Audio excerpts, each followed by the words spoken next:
No.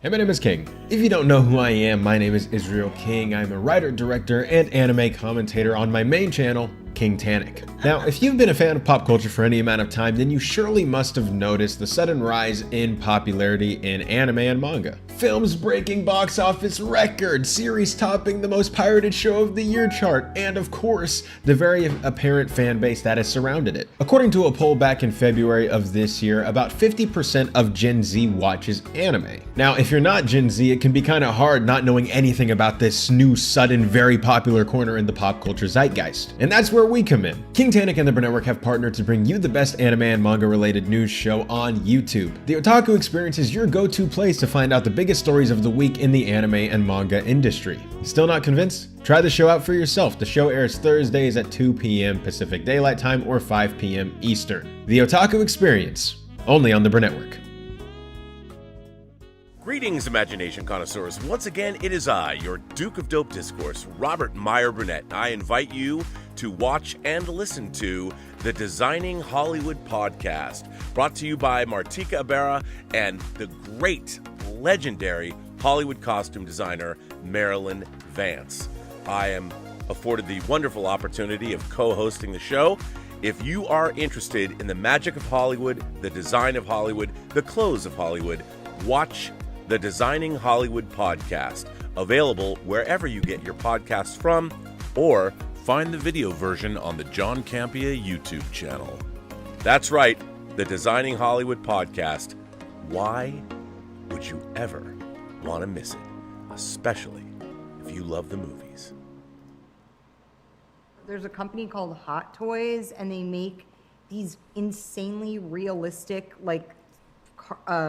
renderings of characters. They do them for all the Marvel characters or whatever, and they look so much like you. It's disturbing, actually. Like, scary. They look so much like you, but they're tiny. They're like 18 inches or something like that. They actually that's what's crazy about that company is they hand make they carve the mold of That's crazy. It's wild. Robservations with Robert Meyer Burnett.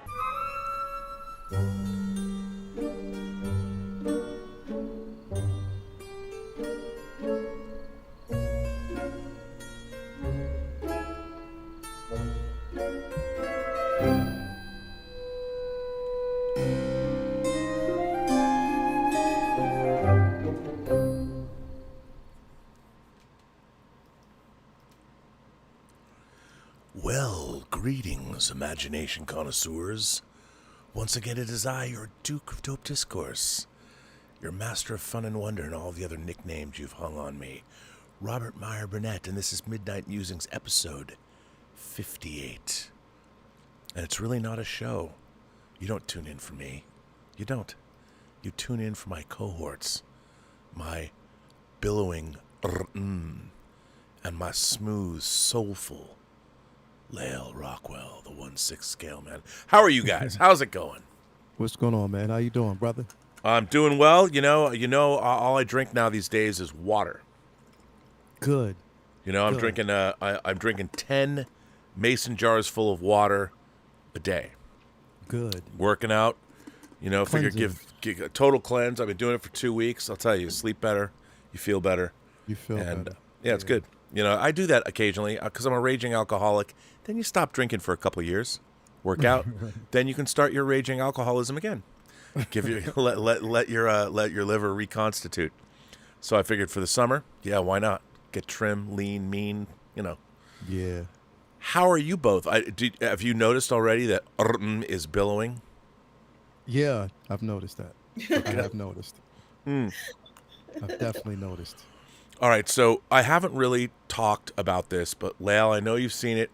I'm a fan. We didn't really talk about it much. I'd like to start out with a little secret invasion. Okay. We're halfway through the 6-episode series. Yeah. I am thoroughly enjoying the show. Yes. While I think the direction is a little flat, the story, the scripts, aside from the changing dialogue, is essentially the story that I read a year and a half ago. and I'm still enjoying it. I think Sam Jackson's having a great time. I think all the other actors are really having a fun time. I really like the idea of a revolutionary, now a super Skrull, who wants to kick humanity off the planet because he wants his own homeworld. I think the motivation is there. He is truly villainous. The stakes are high. So I would ask you, I guess, Lael, starting with you, what do you think? I love it, man. I love the whole, just the espionage. I love just basically the essence of who is pulling the strings, who can you trust type of situation, like not knowing who is who, like the who's who and who's always basically been here. How long has this been really going on? Like who has been, completely swapped out for what we know now as like a Skrull invasion. Like, There's a million Skrulls on Earth now. A million Skrulls, bro, from what we learned in this last episode, man, or the episode before last. And there's a lot there's definitely a lot at stake. And like literally, bro, it's having you, it's what I love about the show so far is, we have a solid villain, whereas you can really you're pretty much playing devil's advocate type of situation with this guy, because a lot of what he's saying is true. You know what I mean? A lot of it's again, humanity has been destroying itself for so many years. Like, so what does it matter if we come in and we wish to take over? What does it matter that we come in and we just help them along the way we just help amplify a slaughter that's already been taking place? Like, and you think about it, it's like, are we, sometimes you just it's like, questioning, are we deserving of the earth that we live, this world that we occupy? Are we deserving? You know what I mean? Because of the way we treat each other, the way we treat the land itself, there's so much discord. Like, are we deserving? It could another species come along and really show us how to preserve such a world, to do what is not only just its natural resources, but how to cohabitate and live on this planet. Because does it take another species threatening our whole existence to really show us how we haven't really been treating each other fairly and haven't really been treating this earth fairly? So I love that idea and the banter back and forth, the conversations, that a lot of people have been, that characters have been having. Of course, first episode I was a little taken back. I was like, damn. But then I was like, you know what? It suits the story, it suits the narrative, so let's just push forward and see where it's going to go. But other than that, man, I've been thoroughly enjoying it. It seems like the conversation of the AI opening is kind of simmered down a bit, so everybody can kind of enjoy the show for what it is. And I'm on board with it, man. I definitely am. Like, it's just like revelation after revelation. We're just discovering so much. But yeah, man, I really, again, I'm happy. I'm the most happiest about is that we're finally getting a villain, a solid villain, that we can say like really threatens our existence, or really is, pretty much a thorn in the side of humanity, because this guy can come along and really wipe, if everything works out in their favor, they could definitely wipe out this world, this nation, and we don't know how long this plan has been set in place. You know what I mean? Like, it's been crazy. So I love that. I love that we can go back now and look at other films and say, well, this person was acting funny here. This person was acting funny. Could they have been a Skrull the entire time? Is Tony Stark really dead? Was he replaced with a Skrull? You never really know. Well, so but once Skrulls die, we see that they change into their natural form. Yeah, but they did make a point in this film to stress that, look, when they take human form, they're programmed to stay that way. So we don't know how long. It could, off camera, they could make that transformation. You never know. And there's Skrulls that wouldn't know. They wouldn't know they're Skrulls. Yeah, and now let me ask you a question, because, well, I don't know, because I don't want to go this last episode. I don't know how everybody has seen it yet. but there's a lot to take in. We'll talk about it as we go. But Yeah, just to midnight. answer We your can question, talk about it. We can because Yeah. if you know, Yeah. Yeah. as Darth Plato says, RMB, would you F an alien? Nick Fury. We'll see. All I can say is wait and see. Yeah. Wait and see. We're halfway through. But, I think it brings up some really interesting questions, and I like the idea that they harp on the fact that Fury was blipped, and there was 5 years where what was left of the Avengers, as we saw in Endgame, was just trying to keep it together, and it wasn't just Earth, it was the universe. So I've always been bummed out that they didn't really touch much on what happened during the blip and where people were at. I mean, when Talos is like, you weren't around, dude. What'd you want me to do? So Tom Jr. Jackson says, would you have sex with a Skrull? 100% I would. 100%. Yeah. I mean, come on, why not? They're humanoid enough. Sure. Yeah. I mean, they might be a little cold because they're kind of reptilian. Maybe they're not warm-blooded. I don't know, but absolutely, 100%. So that answers that question because they're humanoid enough, Yeah. So, Tom, there you go. But yeah, so I ask you, have you watched Secret Invasion? I have watched Secret Invasion. I've watched only the first 2 episodes though, so I haven't seen the third one. So far, it looks very interesting. I don't know how. I really can't form an opinion about it yet because I'm not enjoying not being able to tell who is a Skrull and who isn't just by face value alone. So it's difficult to watch it because I can't tell, what's actually going on. I don't know if it makes a difference or not, but for me, I can't tell. So I'm sure by the end of the series, I'll be able to figure out what's happened. But that is kind of something that is a little confusing. But the production value looks good, and Samuel L. Jackson and all the performances are very good so far. So I think it's maybe one of the best shows so far. If they can maintain this level of production, I'll be happy with it. But I'm still trying to figure out what's going to happen. So it's but I'm going to watch it. So it is an experience. Mm-hmm. Yeah, I mean, to me, I love spy thrillers. I love, John le Carré things like Tinker Tailor Soldier Spy. And, Marvel's always I thought Marvel was best when they were leaning into other genres, and they've never done a straight up. I mean, Winter Soldier was kind of a spy thriller, 70s paranoid.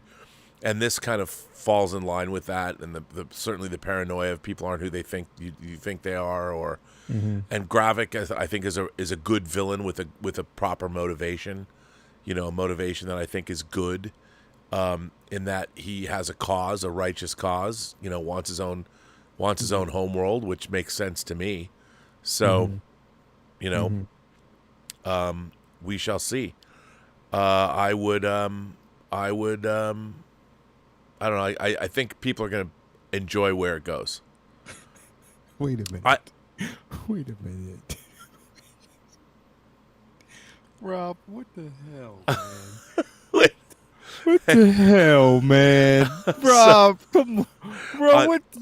On today's member call, Elan in Tel Aviv made that for me. He made an AI version. He made an AI. That's like Rob Burnett or R&B Doc Savage, Man of Bronze. On steroids, bro. Straight up. Like, wow. I could look like that. Come on. You could definitely could. A lot of work involved. That is my idealized AI version of myself. But that was made by our man Elan in Tel Aviv. Yeah, bro. So, God, I mean, AI already is making me feel better about myself. But yes, I had to put that up when I saw him do that. I'm like, oh, I have to put that on Instagram.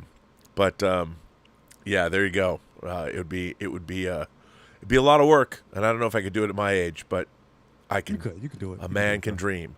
But everyone's complaining about like, oh, Nick Fury is. I'm just like, guys, wait and see. Wait and see where it all goes. I mean, everyone is so quick now to be triggered by things. They're like, oh, Nick Fury is because they're so used to that narrative. I'm like, I would just hold your horses and see Yeah. where this show goes. See Yeah, I where it think the goes first. performances Yeah. are very, very good. So I don't have any complaints about that at all. I'm just waiting for the story. I need to see much more of the series to figure out what's going on. And so far so good. So yeah, it is interesting. I can't figure out what's going on from the first 2 episodes, but that's okay. Well, the Skrulls want to get rid of a certain group of Skrulls want to get rid of the humans. Yes. That's all you have to Whoever know. they are. And much. for me, it's like it falls in line with a long history of sci-fi stories like this, where the aliens want to get rid of man. James Bond villains used to want to touch off a nuclear holocaust so they could either repopulate the Earth from orbit or repopulate the Earth from their city under the sea. Yeah. So, yeah, I think that would be lots of fun. To change gears a minute, Hitchcock is the GOAT sent in 3 tips, one of 3. It's one long thing. Hitchcock is the GOAT says, I am a casual Star Trek fan, mainly from the films of the 80s and 90s, and I finally saw Picard Season 3, and you were 100% correct. I love this season. I skipped 2, but since it didn't matter, really didn't. My favorite character I knew nothing about was 7 of 9. After Picard Season 3, I went to Voyager and watched the top 10 rated 7 of 9 episodes. And I must say, next to Nichelle Nichols, Jerry Ryan has to be the most smoking hot Star Trek female I've ever seen. And I was also impressed with the young actor who played Picard's son, Ed Spaliers. He has charisma, charm, and is the perfect age to be the next James Bond. His character was so well written, and I appreciated how they avoided the cliche of the long-lost father being hated by the young son. He still respected Picard. Well, Hitchcock is the GOAT. You and I park our shuttlecrafts in the same shuttle bay. I totally agree with you. And I think Ed Spaliers was a revelation as Jack Crusher. I thought he was great. And I thought Jerry Ryan was quite good as 7 of 9 as well. And I'm glad you're going back and rediscovering. I mean, like I've always told people, I can bitch and moan and complain about Star Trek all I want. But Star Trek stands alone. I mean, Star Trek stands on its own as well. I don't have to tell you that it's good. I think discerning viewers, and not all of Star Trek is good. And the best Star Trek speaks for itself, like all great entertainment. So I'm glad that people watch Picard Season 3, and I love that you're dipping back into Voyager. I've been working on my 10 and 20, my first 10 and 20, which is about the first season of Star Trek, where I spend 20 minutes telling you what are the 10 essential episodes you need to watch. It's not a 10 best list. It's 10 essential episodes you need to watch to understand the franchise.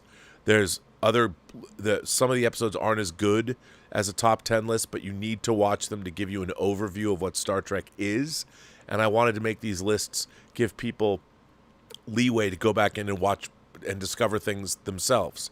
Because I feel like we now live in a society where if you've never seen something, you just go to BuzzFeed and be like, what are the top 10 episodes of this? And rather than enjoy something as a whole, everybody's like doing the Cliff's Notes versions of Cliff's Notes, kids. Those were little white or yellow and black pamphlets you used to get that would summarize all the books you didn't want to read in high school and college and then give you a summation. And all you had to do was read the Cliff's Notes and you could get by. But you didn't learn as much as you could if you read the material. But this isn't that. This is just like a primer to tell you, here are 10 episodes I think you should watch and why you should watch them. And I'm going to be dropping that this week. But I'm glad Hitchcock is the GOAT that you had that experience. And that's right. Ed Spaliers might have had a problem, didn't think he needed his father, but he still respected him. And I think that's where good writing comes from.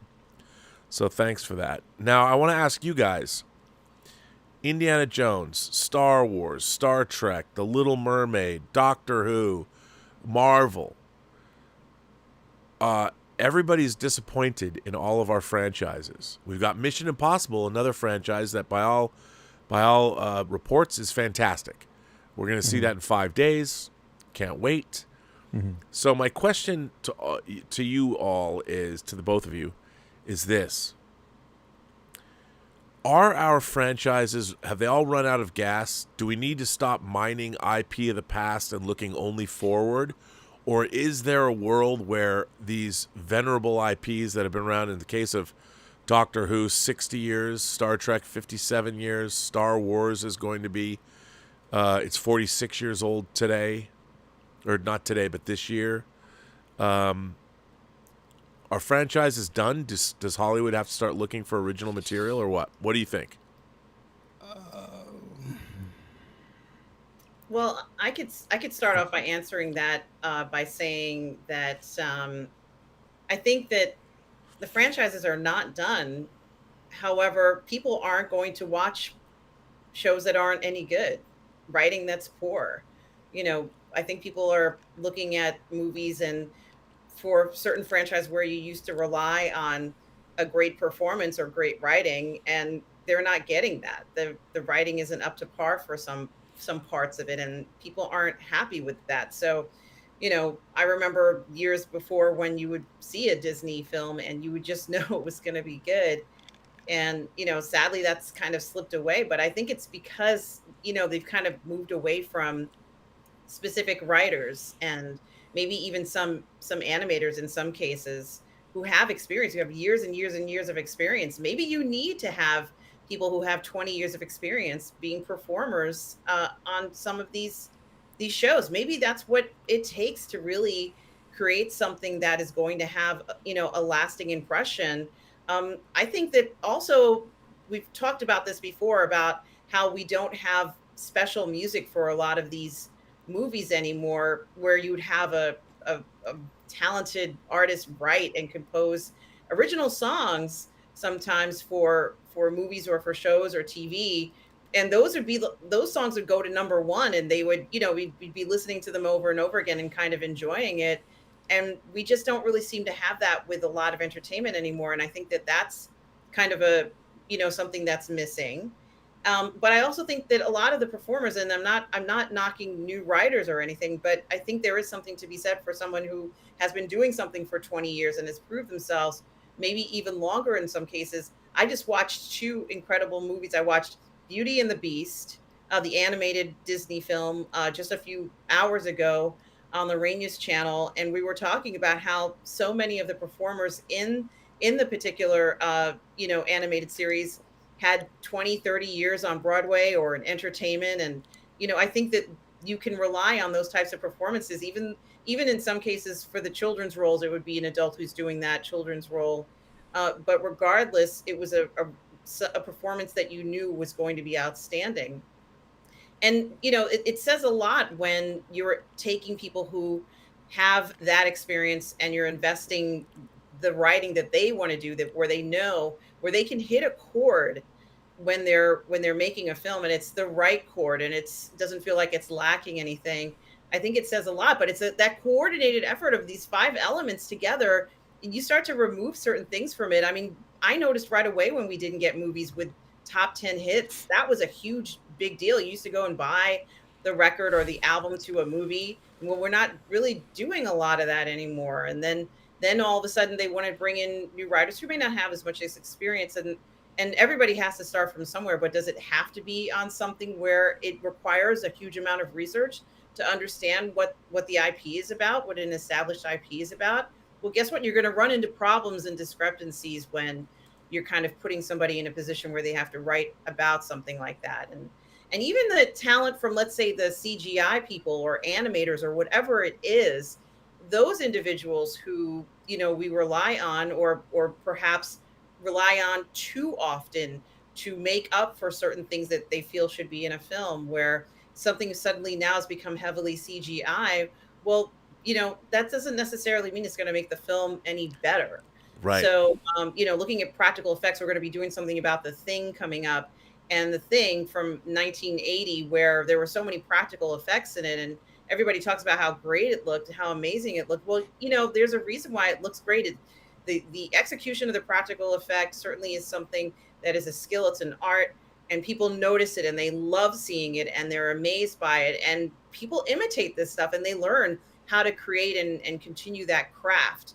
It's very important to have people who can still do these sorts of things. So, I think in order to really kind of look at, kind of why it worked then and what we still need to do in order to make it work now, those are some of the elements. And a lot of times they're not being hit.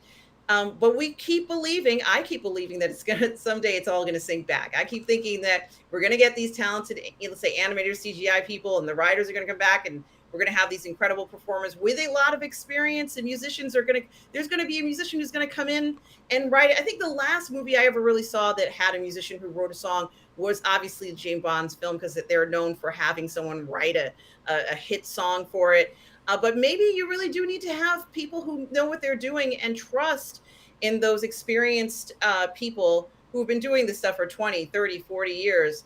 Maybe there is something to it. So I don't think it's dead. I think that you need to bring back these people in. And I think we've been seeing a slow but trickle amount of I think some of the Imagineer guys have been coming back.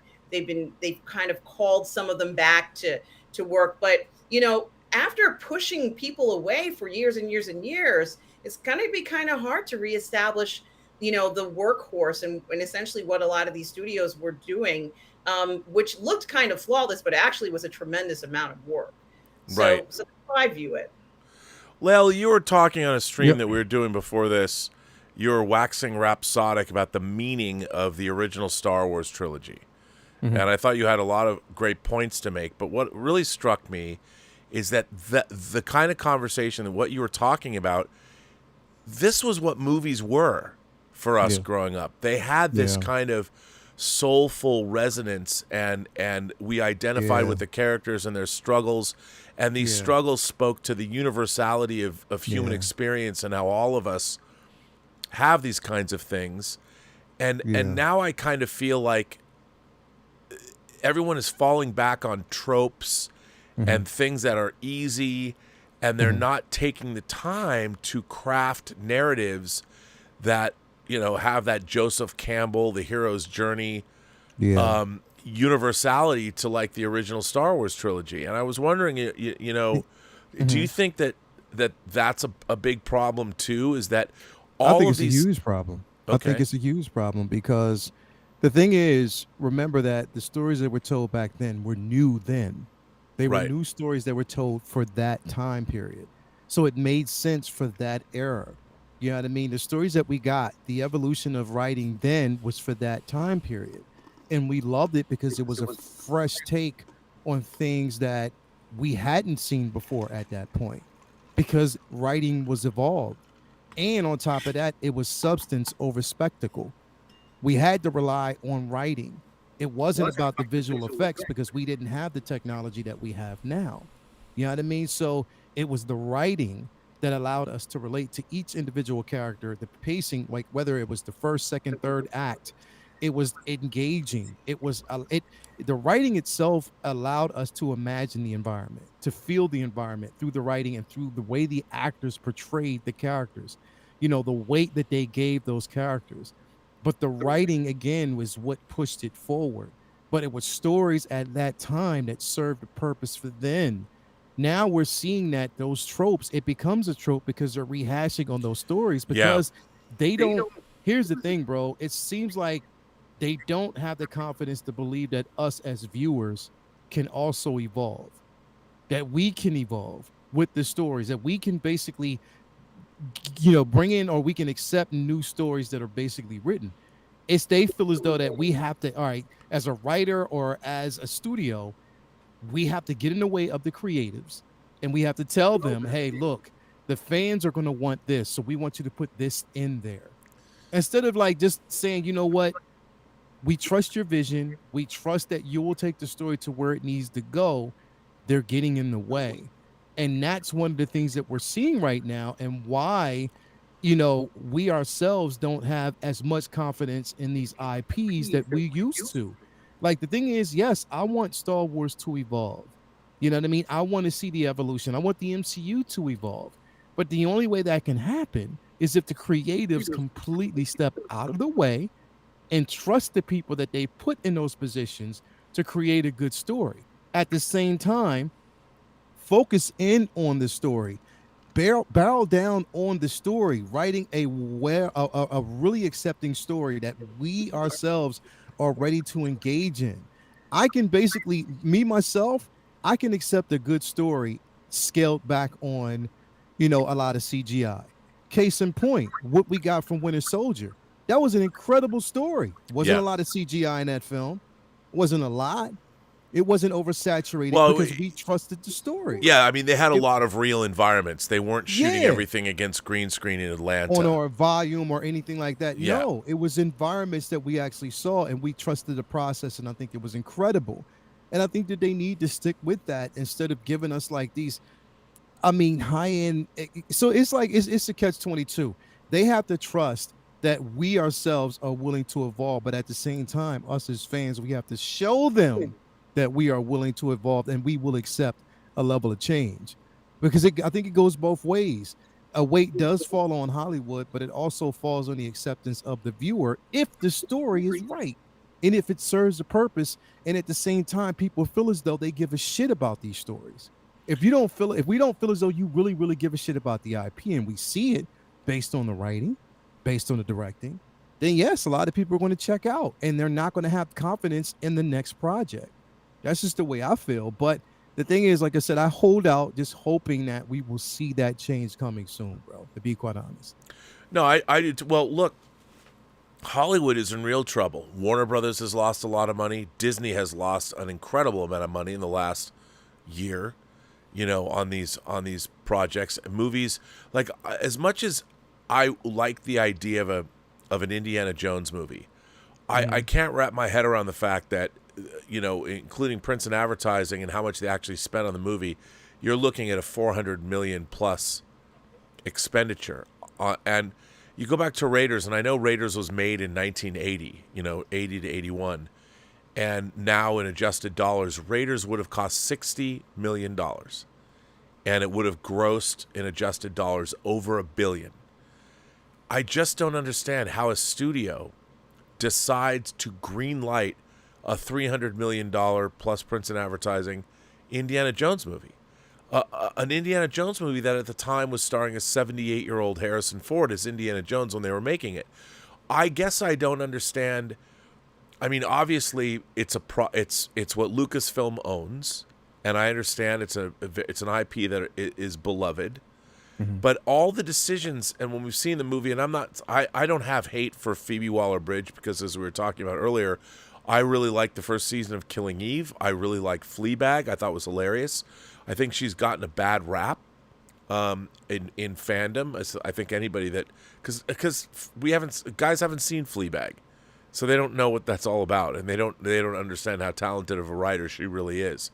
They haven't seen Killing Eve either. Some people have, but I still don't understand why they thought that they were going to get some kind of return. I mean, the last Crystal Skull made $750 million or something around there. So that makes sense to me, but even that was 15 years ago. Mm-hmm. And how do you take a character who's so physical like Indiana Jones and try and make it, was it because Han Solo worked in The Force Awakens?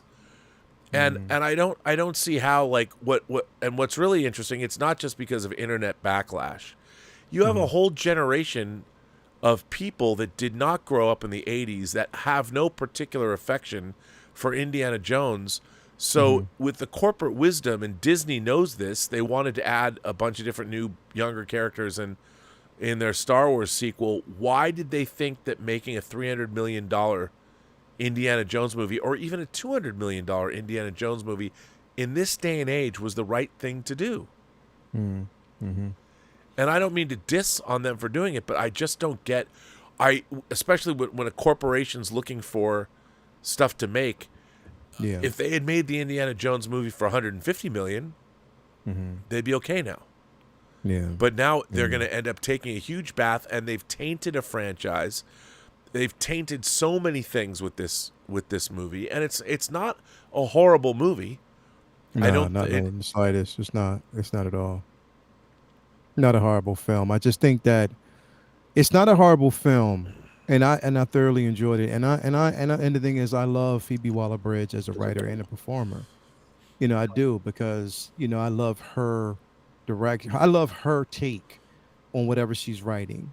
She puts a spin on everything that she does, and you can tell, bro, that she is actually a student of the craft. She's a student. Oh yeah. Of writing, acting, just being, and she gives her all in it. I think it's just mainly best based. Here's the thing, bro. With the Indiana Jones film, we know that fans want to see an Indiana Jones film, and the focus is always going to be on Harrison Ford. So anytime that is actually threatened, if we're not getting enough of that, then it becomes, an issue. And I think that we can go in most IPs knowing now, like honestly, I seriously think that when we go into most IPs now, knowing that it's now in a sense going to be sort of like divisive, because again, and we talked about this, on the last on Mafia show, and you were absolutely right, 100%. Is that why is it that we're taking a character that's so beloved that in any character that's beloved, they did the same thing with Luke, bro. We saw that. And Han. Where you basically, just because these characters age, just because they get older, that they have to become bitter and hate what came before them. But like they have to become bitter and hate the life that they lived before. I want to see someone, and like you said, I want to see a character who's lived his life, who's lived through these adventures and was happy about it and loves the life he lived, and it doesn't grumpy, but wants to make everybody else understand the beauty of these experiences and how it shaped that person to who they are now, to have a story to tell and to pass off what he has learned to the next person in a delightful way. I don't want to see the same grumpy ass trope constantly, because then that gets boring. It's like, yo, new ideas, bro. New times, new ideas, new growth. That's what we want. And I think that in a sense, people were pissed off. They were pissed off because of the interpretation of, Indy.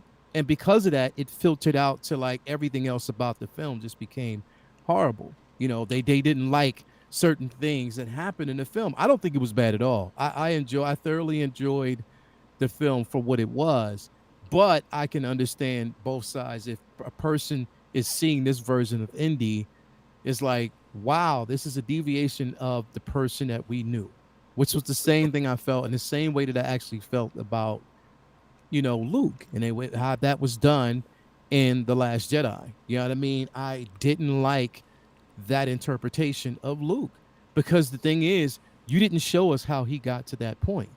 You know what I mean? And that was a travesty. And that was a travesty. We didn't know how he got to that point or why he got to that point. Same here with Indy. Okay, we know, I mean, I don't, if we can spoil territory, whatever, we know that, again, his son, a lot of his frustration came because of the loss of his son. But we didn't even see them develop that much of a relationship in Kingdom of the Crystal Skull to really say that he would have this, you know what I mean? So it, again, the divorce or the separation between him and his wife, I just think that this direction sort of slightly cheapened that. I would have loved to see Indy and his wife on the same, like not the same adventure, but just how the love was there from the beginning of from Raiders up until now. We know they had a tumultuous relationship, but at the same time, like, we only got a chance to see Marion the last act of the film, and I'm just thinking, like, I wanted to see more of that. I want to see, Indy in such a jovial like period where where he's enjoying life. No, yes, he's lived his life and lived his years, and he's almost 81 or 82 years old, whatever. But at the same time, not grumpy, bro. You know what I mean? Well, that's the thing. He's an adventurer. I mean, to be you've now transposed other kinds of characters onto Indiana Jones. And what I would rather see is, what does a character like Indiana Jones become later in life? To make him a grumpy, everyone loses loved ones and all that, but then they hit you with a bunch of really easy things to understand. Oh, his son died in Vietnam. Oh, his wife's depressed and left him. And all of these things. What does that have to do with being an archaeological adventurer? I mean, they didn't go into much. I mean, the relationship between his father and him, that entire third movie was about their relationship, and about the Indiana Jones wanted the acceptance of his father, and was living in his shadow his whole life, and it played out. The entire movie was about that, and then Indiana Jones saves his dad's life in the end. That's the whole movie. But in this movie, they want to give you the most easy, cliched thing because they want an excuse. Their entire story is predicated on him being a miserable old coot. But you know, and go ahead, weigh in on this. That they actually put in the film, that they put something in the film that isn't true. And what they did was that they portrayed Indiana Jones, who's a well-known academic, as somebody who's not interesting in the academic field. And he's at Hunter, which is a prestigious undergraduate and graduate university in the City University of New York. It's well known.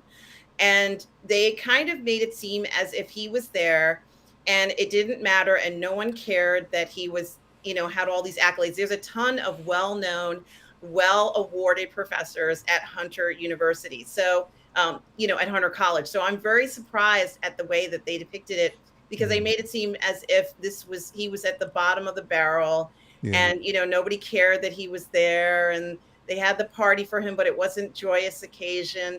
There was a lot that was not celebratory in a career that was incredibly celebratory.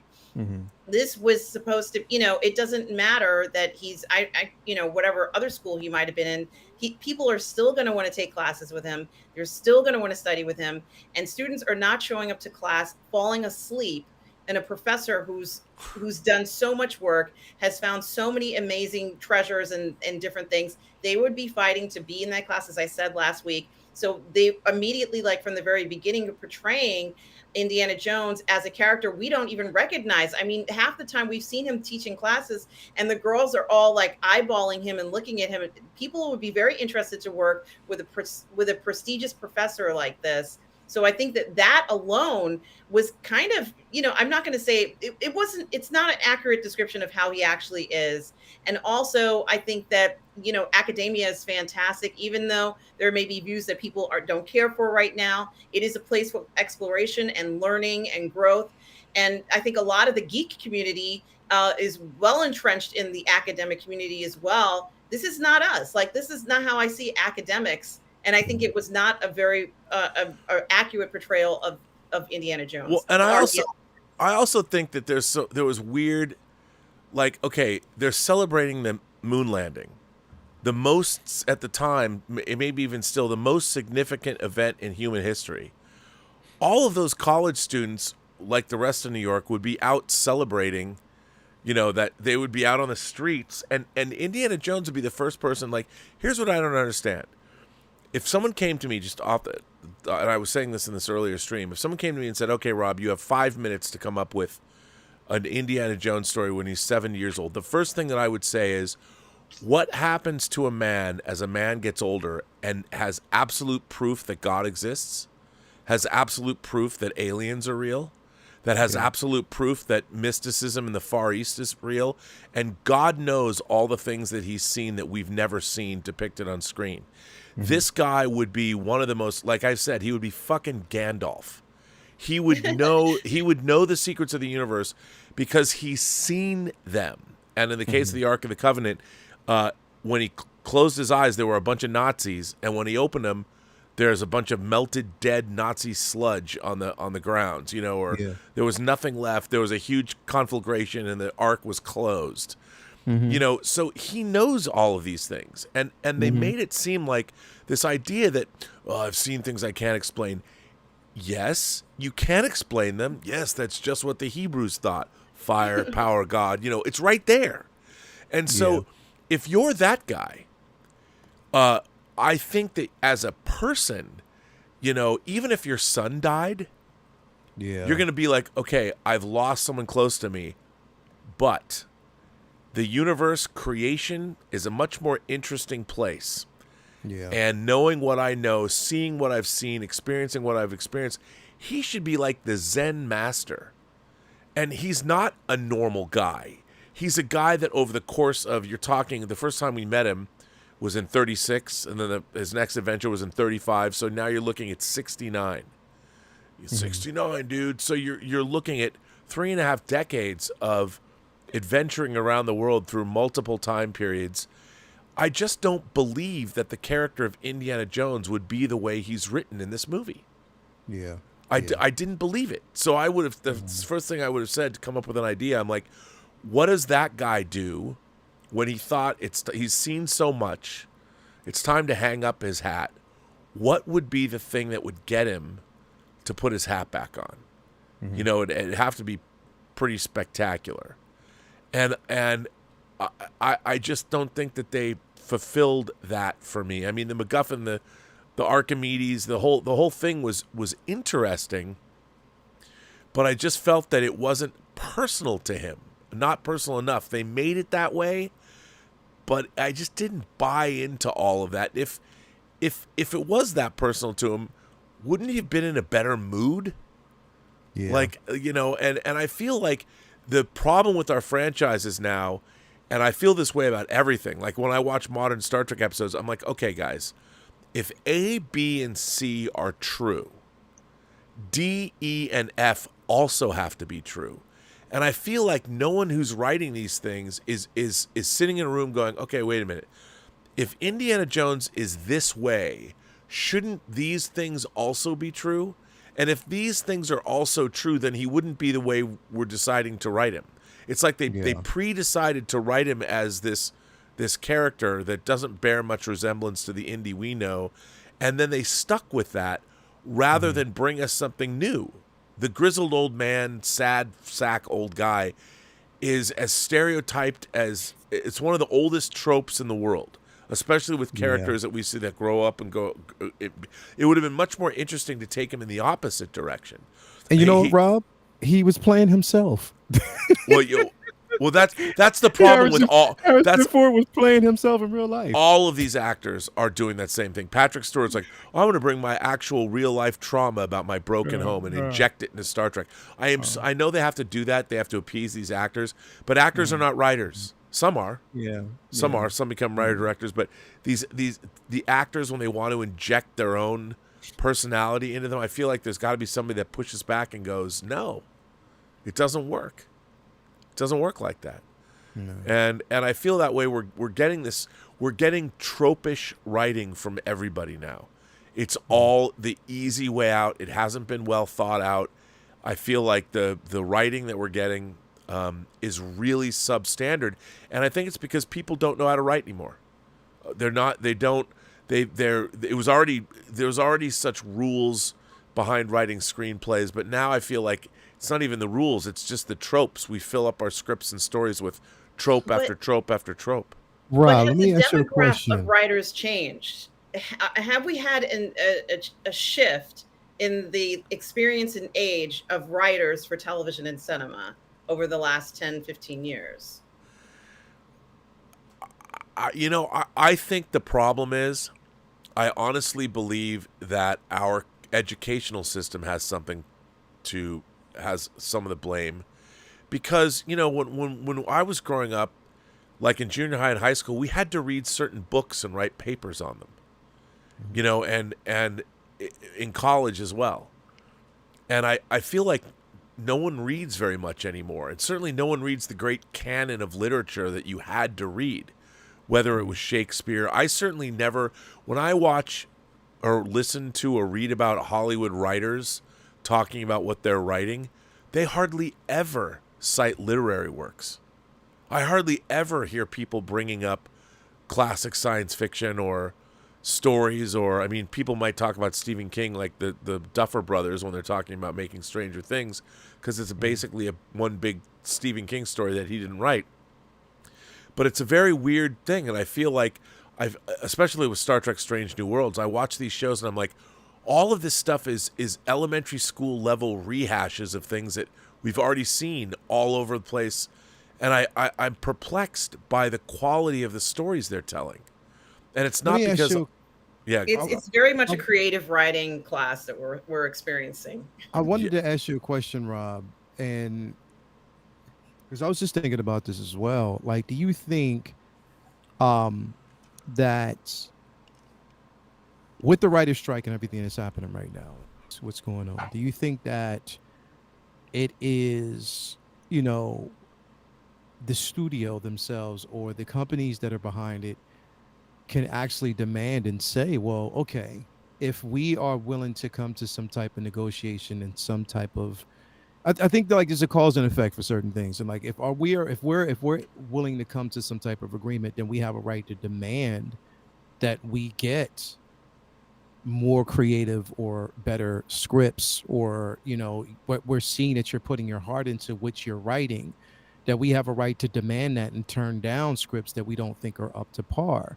Or do you think that even with writers right now, that a lot of this in what we're seeing in films, and when it comes to you know lackluster screenplay or things that are questionable, is because of the result of them knowing that eventually there was going to be a writer's strike, because it wasn't the results, that they felt as though that they weren't being valued and by residual gain and stuff like that. Do you think that that could possibly be a reason for lackluster writing? And do you think that if they wanted to come to some type of agreement, that the studio has the right to demand that they get better writing, demand more from them? Well, I think one of the problems is that people that are working in media, they all they've ever done is watch media.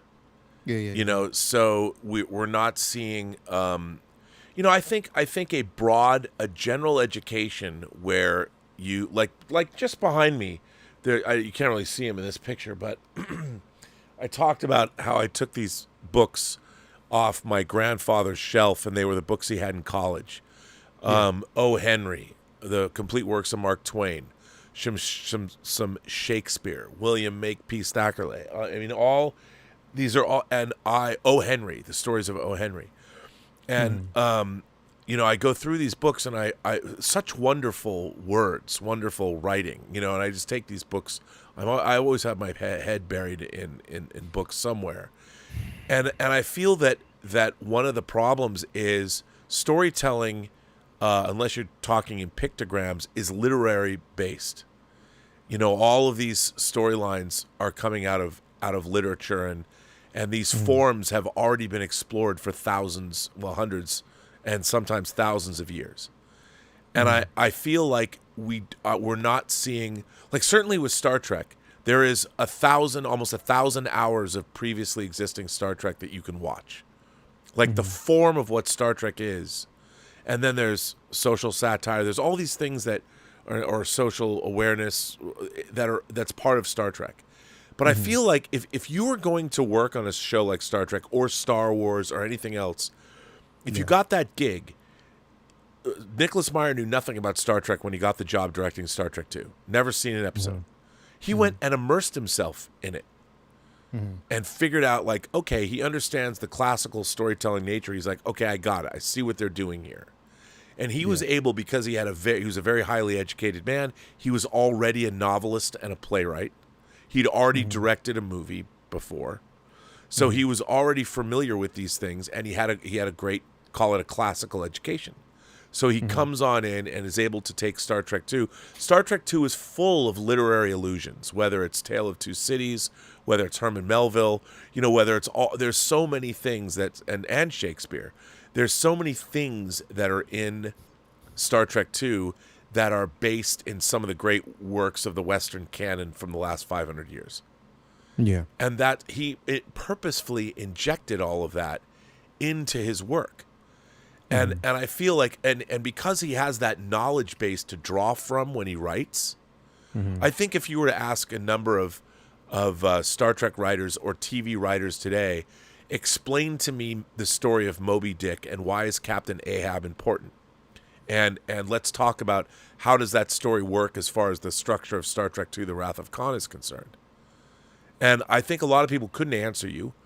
And two, you see evidence of it like when you see Star Trek Into Darkness, where they use Khan as a touchstone without any understanding of, I'm hard-pressed. If anybody watches, if you were to say to somebody and just show them Star Trek Into Darkness and go, do you understand that the character that Benedict Cumberbatch is playing was a genetically engineered human being that used to run 1/4 of the planet Earth from the Middle East through Asia for 4 years? And he was one of many many, and and under his rule, he was a despot, sure, but there was no wars under his rule. But because he was a genetically superior Superman he was Homo superior the way we are Homo sapiens, the other nations of the world had to depose him, and he fled Earth in a sleeper ship, and that's when they found him. I don't think anybody who watched Star Trek Into Darkness that hadn't seen Star Trek before would ever understand that Benedict Cumberbatch was supposed to have run a quarter of the world from 1992 to 1996, because they never tell you. And so in the movie, when he goes, "My name is Khan," and everyone's, Spock and Kirk are like, "Who the fuck are you?" They don't even know. Whereas in the original Space Seed, they literally have a scene when they introduce the character of Khan, and they explain it. They just flat out tell you. And that backstory is important, because the idea that there is no genetic engineering in Starfleet, at least no legal genetic engineering, is because of the idea, as Spock says, that superior ability breeds superior ambition. That the scientists, when they were thinking about genetically altering human beings to make them stronger, more intellectual, what came along with that, what wasn't in their equation, was that people that have this kind of talent and this kind of ability, well, they're going to want to use it. And their abilities are going to be like, "Quite frankly, Captain, although your abilities intrigue me, you are obviously inferior." And if you breed a group of people like this, it's going to be in their nature to look down at people that are inferior to them. You can't expect people that are exceptional to want to, be on the same level as people who are not.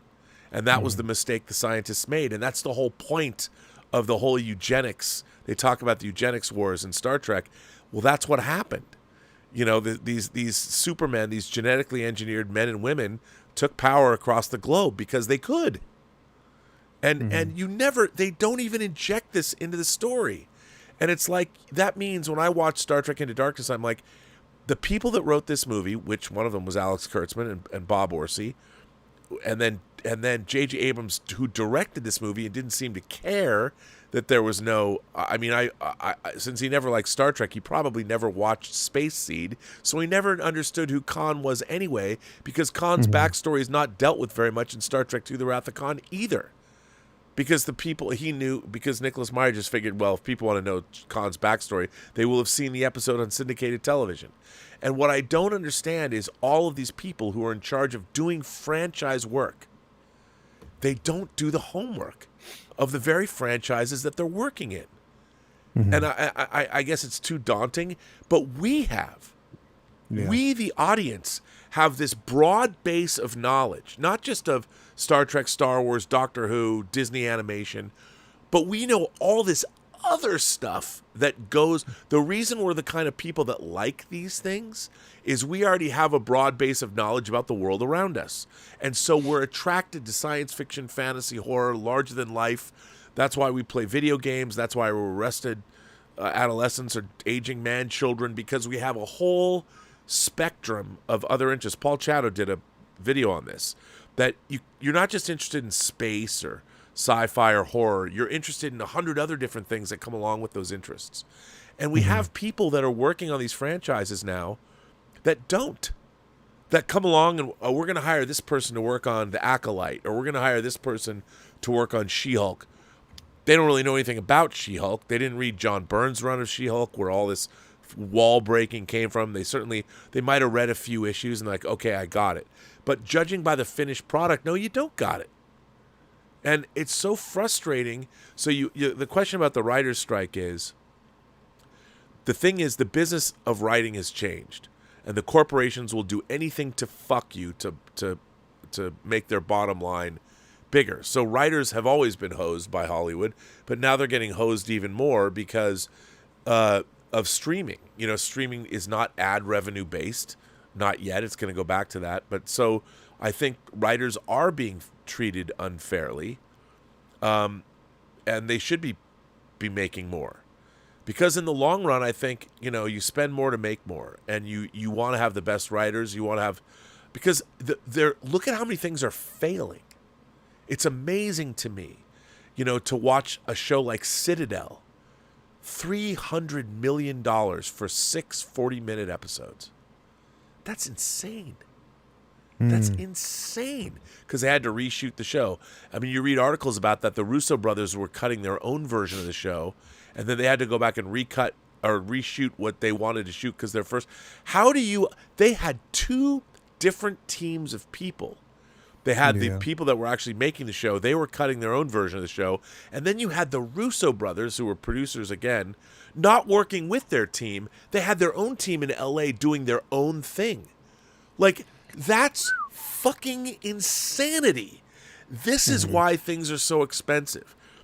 The people that know how to make television and movies, they don't go over budget. It's already planned out. Now, sometimes there's unforeseen things, but they know what they're doing. Citadel, how does that happen? How do you not know what you're making? How is it not planned meticulously? I've worked on a lot of big budget movies where I was the documentarian, so I was on set for months at a time. Narnia, Lion, the Witch, and the Wardrobe, a movie that was fantastically expensive, very difficult shoot, but the people knew what they were doing. Superman Returns, you might not like the finished movie, but that set ran like clockwork, and that was a huge movie, and people knew what they were doing. I just look at this, and I think the writers are on strike for the right reasons, but the problem is the corporate interests and things like that are at odds with good storytelling. And I don't know. You know what, Rob? It's almost like we talked about this a few weeks ago, and I was, because one of the biggest questions was, so from a lot of people was, why is it that we're not witnessing like a stage where, films are reaching that blockbuster status?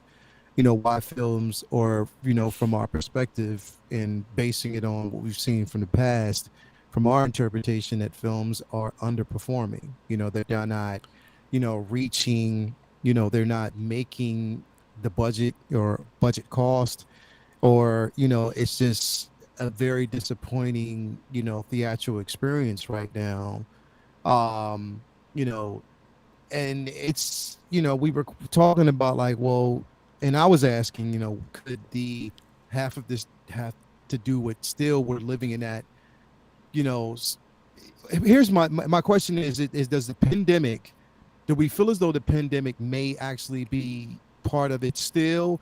Because, and not because we're looking at the fact that the pandemic is still, affecting us, because it is. It is still affecting people. But my question is, through the pandemic, we saw a shift in cinematic, in the cinematic experience. Whereas now, films are no longer in theaters for a certain amount of time. Like maybe 45 days or less, you can just take them out of the theater straight to VOD or whatever. It's like we're seeing a shift in like just the film going experience, but also through that we've seen a shift, and we talked about this before, a shift even in writing, and just films. It's like, I don't know if it just went to a spurt where people just ran completely out of ideas, or I don't know. I guess my question is like, does even Hollywood care about Hollywood anymore? Oh, I don't think so. I mean, theoretically, we do. The problem is, I think that I honestly think, and I've been saying this for years, that we live in the post-cinema age. And I think what I mean by that is movie-going was the art form of the 20th century. And I think people always like narratives. They'll always like sitting down and watching certain groups of people. I don't think young people are particularly enamored of. I mean, they'll watch movies and TV, but I don't think they like. We grew up in a world where that was the end all be all, man, because we had life-changing experiences in movie theaters. Seeing Star Wars was an example of that. Close Encounters, Jaws, even seeing Raiders. It would be hard. Kids today are hard pressed to understand what it was like to have your mind blown by watching a movie. And the reason is our culture is completely shifted in the sense that most people now are at the center of their own entertainment lives, in that they curate, whether it's they're either making TikToks or Instagrams. Everyone's turned into a creator of some kind, and they're curating their own experience. People today, especially younger people, are not interested in giving themselves over to a passive experience with a movie. They'll watch movies and they'll like movies, but there's no staying power. They're on to the next thing. And that's not true of everybody. There's always going to be people, there's always going to be geeks and nerds that are attracted to all this stuff. But I even see people that are watching movies now, and I guess this has always been here, but now there's more like, it's certainly in Star Trek fandom, people are looking at Star Trek and going, oh, that's me. I'm that character, and they want to see themselves, whatever kind of person they are, they want to see it reflected in their entertainments, whatever it is that they're watching. I never thought that about, and I don't remember anybody that I know growing up with and all the film fans that I've met. We never wanted to see ourselves reflected in entertainment. We were watching people that were teaching us about the human experience or characters or stories, but I never saw myself in one of the characters of Star Trek. I aspired to be a person like Captain Kirk, the character, was. Yeah. And I appreciated Spock's logic, and I appreciated McCoy's wisdom, but I never saw myself in them, ever. I never wanted to live vicariously through a character. I watched it more as an intellectual exercise. But now I think that the world has changed, where everybody wants to see themselves in whatever they're into. It's funny to me because I know people are, and I keep thinking this about Taylor Swift because I'm fascinated by her as a pop culture character. I think Taylor Swift herself is more important than the work that she does. I think she's a very talented musician and writes her own, produces her own songs. I like the fact that she took her stuff back from Scooter Libby? What was his name? Not Scooter Libby, but Scooter, the guy that bought the $300 million and bought all the masters and rights to her original songs, and she re-recorded them. I admire her, but I think that she's the person that's most important, not her music. And that's what's flipped, I think, in our culture now. Yeah. And so, we look at these things outside of ourselves and they mean something to us. But they mean something to us because they're aspirational. And they're not, I'm not looking to entertainment to reflect back myself at me. And I think that's what's changed. So you're saying, in a sense, that you're not looking at it to reflect back at yourself. You want to see the escape from. It's sort of like you want to, and I get what you're saying. It's like, in cinema, there is an aspect of them believing that we always want to see ourselves relatable through that character, when sometimes all we want is an escape. Or I mean, I see storytelling as our best methodology of conveying to one another, how can we be better? How does the human race improve itself? And the great stories, whether they're movies or books or songs or even video games, the great stories that we get caught up in offer us a way to look at the world that hopefully will make the world a better place. It's good points you're both making, but something that I think that we're seeing across the board is the fact that if this was an enlightened age for cinema and for television, we would be seeing remarkable stories. And regardless of what the story is about, if it was a good story, we'd say that was a very interesting story. Maybe not something I want to see again, but it was very good, very well done. And we're not necessarily seeing, sort of writing that is up to par or performances that are great in that manner.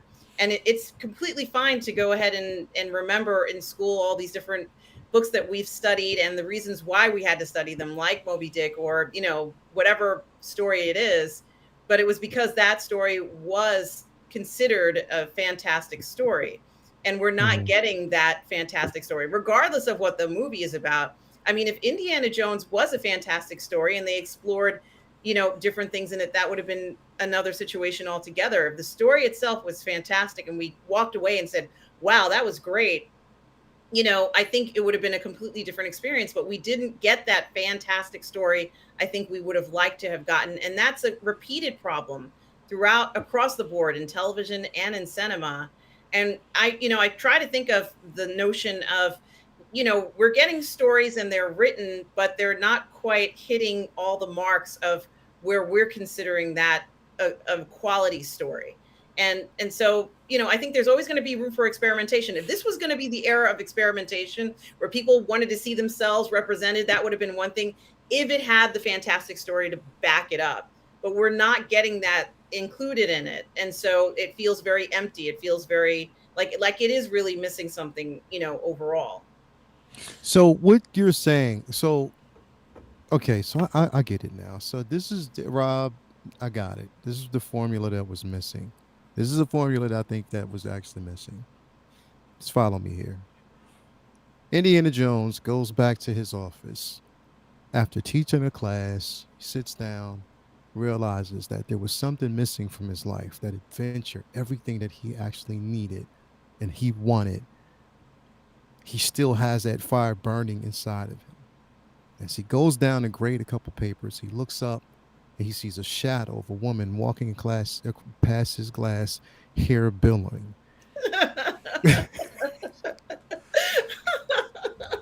You didn't even let me finish. You just started laughing because you knew it was about you. Hair billowing. As she looks in the classroom and looks in his office and slowly gestures and says, "Come with me. I'll show you adventure." And the story begins. Well, yes, but that's it. In a way, that is it. I mean, it is, because look, okay, but in all seriousness, it's like, if you think about Raiders, what's so great about Raiders of the Lost Ark as a movie, if you think about how it opens, in the South American jungle, so Indiana Jones shows you in the first 10 minutes of that movie how good he is at his job. He penetrates that temple. He's there with Sapito. He knows all the traps. He knows how to get. Too. He penetrate. Yeah, he penetrate. He's penetrating the temple. Yes, and going past all the traps, and he sees the idol, and all of his knowledge helps him get that idol. He has to deal with greedy people that are trying to thwart him, and even his buddy Sapito. Give me the whip. Throw me the idol. If you give me the idol, I'll throw you the whip. He's so stupid. He doesn't even learn from watching Indiana Jones get into the temple. On the way out, one of the booby traps kills him. So he's dead. So Indiana Jones gets out, survives all of these things, and what ends up happening? There's Renee Belloc in his nice, clean, white linen suit in the middle of the desert, or in the middle of the jungle, with all the Jovitos, and he's like, "Give me the idol." And Indiana Jones, so he's not infallible. Indiana Jones does the dirty work, and then there's some corporate executive in Belloc who takes all the credit, takes the idol, and then Indiana Jones goes back to his college, and hey, I've got good pieces, Marcus. The university, the museum will buy them. And then what happens? He's kind of dejected, kind of depressed. That fucking Frenchman got one over on me. There's only one place you can sell it, Marrakesh. I need $3,000. And then in the middle of all that, he's kind of depressed. Then what happens?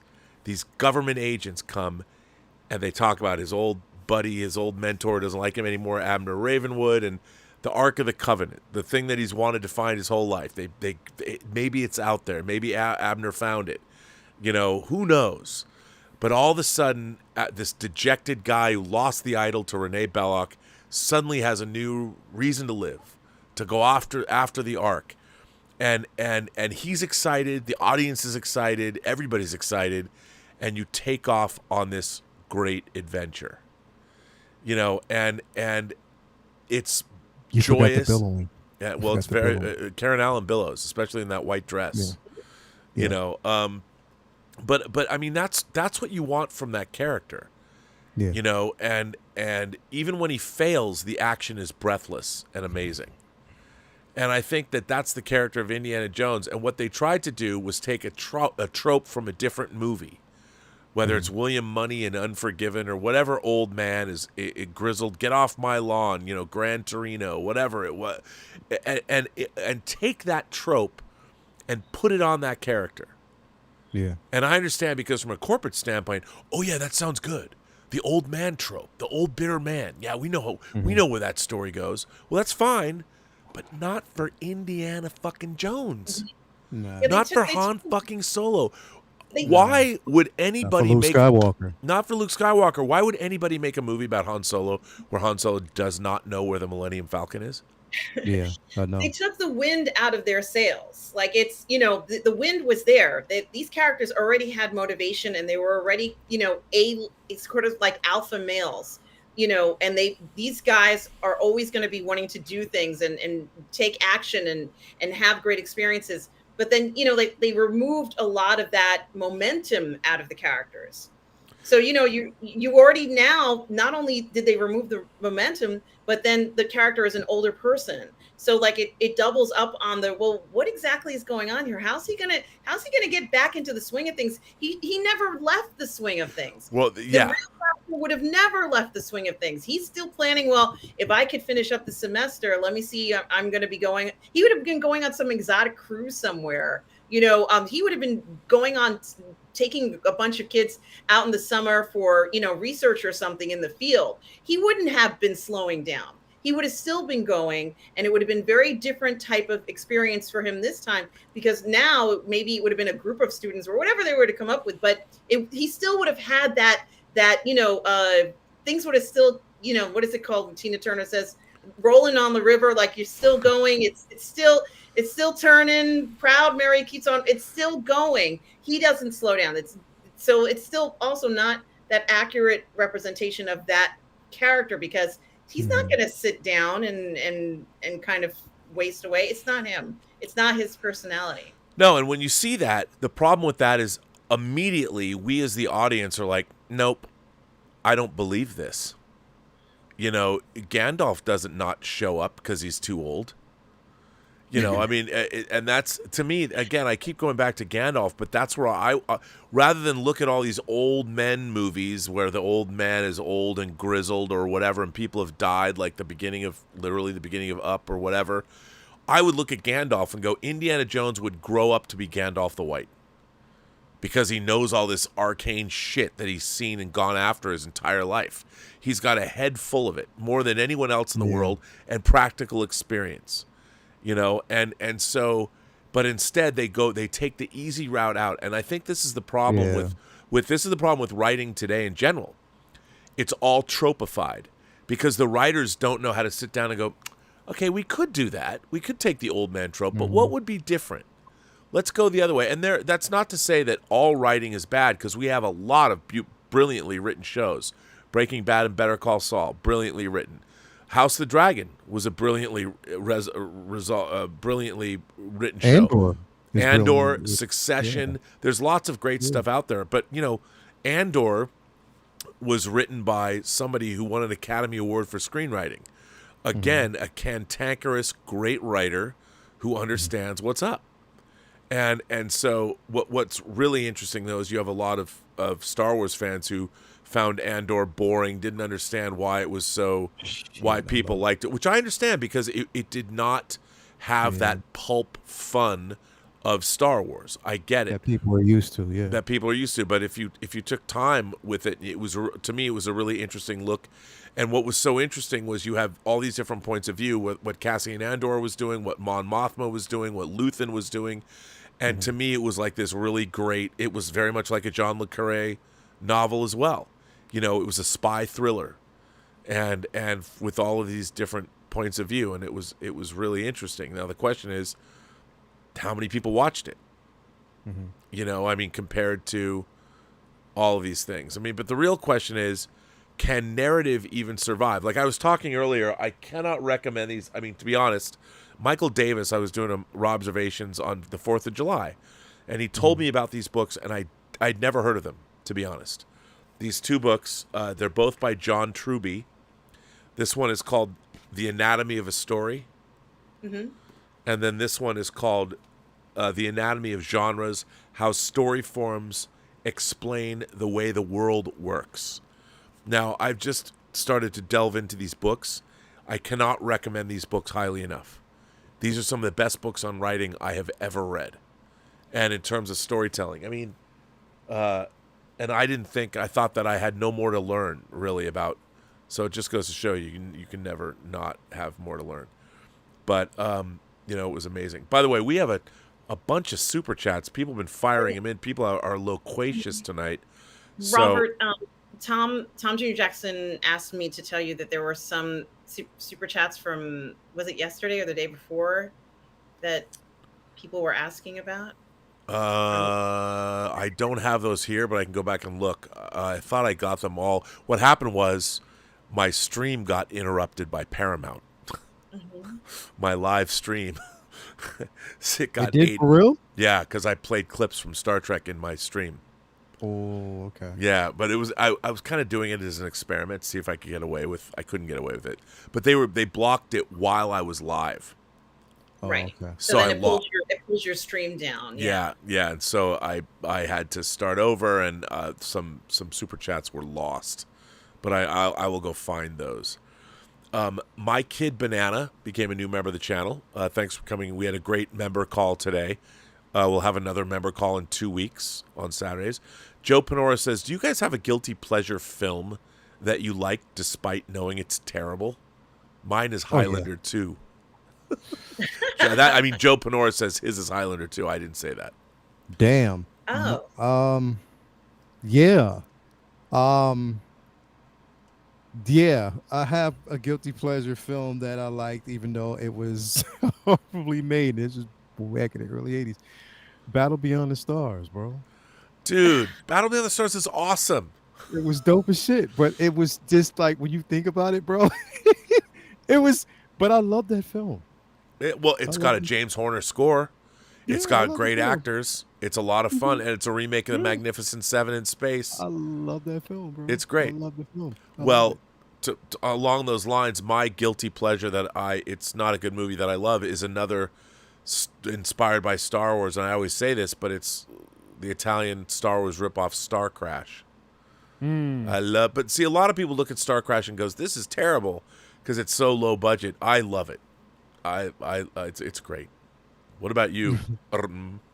Well, for me, they're not bad films, but any kind of blaxploitation or sexploitation films like Barbarella or I'm Gonna Get You, Sucker. Yeah. Stuff like that. I love all that stuff. I don't think they're bad films. You know, obviously they're in that category, but I think there is something to be explored in it. And I think what it explores is kind of like a cultural phenomenon at the time, you know, that it's made. If, you know, let's say if it's made in present day, and you can kind of go into other areas sexually, you know, culturally, and just kind of have fun with all those different things that you can talk about while you're in it. But I'm Gonna Get You, Sucker might be maybe my favorite one of all Which time. is interesting because that's a parody of blaxploitation movies. Yes. Because the blaxploitation movies took themselves pretty seriously, you know, because I love that whole, like Rudy Ray Moore, the Dolomite movies are not good, but I love them. You know, and I love them. And when Eddie Murphy came back and played Rudy Ray Moore in Dolomite Is My Name, that was awesome. It was so funny because Dolomite Is My Name is a much better movie than any of the Dolomite movies that they made. But I loved like The Human Tornado and Dolomite, you know, and Disco Godfather. I mean, I love those movies. They're what I found fascinating about it is that, and I have mentioned this before, that Pam Grier has come on Turner Classic Movies and talked about that time period and how Hollywood was trying to figure out how could they make these films for so inexpensive. And, you know, she was very honest. She said they did all their own stunts. She wore whatever clothes she wore was what was going to be in the film. Yeah. You know, all that sort of stuff. You know, they filmed at people's homes, like their friends' homes and things like that, the locations. They used all their own cars. There was a lot of, you know, improvisation just out of necessity alone. But also Pam Grier is incredibly talented and beautiful. So that added to, you know, we have to be honest about it, that added to the fantastic part of it. She has some nude scenes in the films that I think are just so natural. It's not Yeah. staged. It's not, kind of like exploitive anyway. It's just her It's being not naturally. thrown in just to be thrown in. Yes, Yeah. yeah, and it's Yeah. actually very beautiful. I think just a snapshot. A lot of times, it is a controversial story, but it doesn't even matter because it's so well done for what it's supposed to be. It doesn't try to go overboard. They're not trying to teach you a lesson or anything. They're just trying to give you some nice entertainment. Sit back and enjoy the ride. It's a good one. Well, also, you had black filmmakers and black actors taking it upon themselves to create movies for themselves, for their community. Yeah. And Hollywood wasn't doing that. And so they were able to give us things like Superfly and Shaft and Coffee and Black Caesar, and so it was a really interesting time. It was during a time when a lot of black exploitation films and even a lot of black actors were shunned or as if dismissive to say that they would never sell. You know what I mean? Yes. That, there was no gained interest in those particular films. So, you took it, you had like a lot of directors back then, who took it upon themselves to say, okay, if you're not going to give it to us, then we'll do it ourselves. And we'll show you that, in our own communities that we can sell films, that we can, Yep. put butts in the seats. And they did. And, when we think about it even now, like those black exploitation films are, some of like landmark films that even paved the way and a new vision for Hollywood to look at certain ways to approach filming. Oh You know yeah, what I and mean? some of them So- are really like Melvin Van Peebles' "Sweet Sweetback's" badass song, or Yeah, Putney Swope. Yeah, You go back and you look at Robert Downey Sr.'s Putney Swope. There's incredible stuff. Like wow, these are groundbreaking movies. That was Yeah, so yeah. imaginative. I mean, it really was something that he took a lot of effort into. Of course, he's switching demographics. Yeah. The white boardroom is now the black boardroom. Yeah, It was fun to kind of see this. He was serious. However, he was very serious as Robert Downey Jr. Sr. Yeah, Robert Downey Sr. was very serious about making this film. Like, it was, for him, this was truly an art form. And I think that was what makes it stand out so much. And I also have to say, for the sexploitation, I consider Valley of the Dolls a sexploitation film. I consider Barbarella. The the ones that I think it's Joan Collins made. Like, I think it was Bitch. the Bitch. Yeah. Yeah. Stuff like that. Those are, of course. And they were based, the Hollywood Hooker. Yes. And those were based on the memoirs of Xaviera Hollander, who was a famous she was a hooker. She was a real hooker. And those movies would be poo-pooed today. Yeah. They would never make the. It's so weird for a culture that has any kind of porn you want at the click of a mouse. We become more puritanical and backwards in our.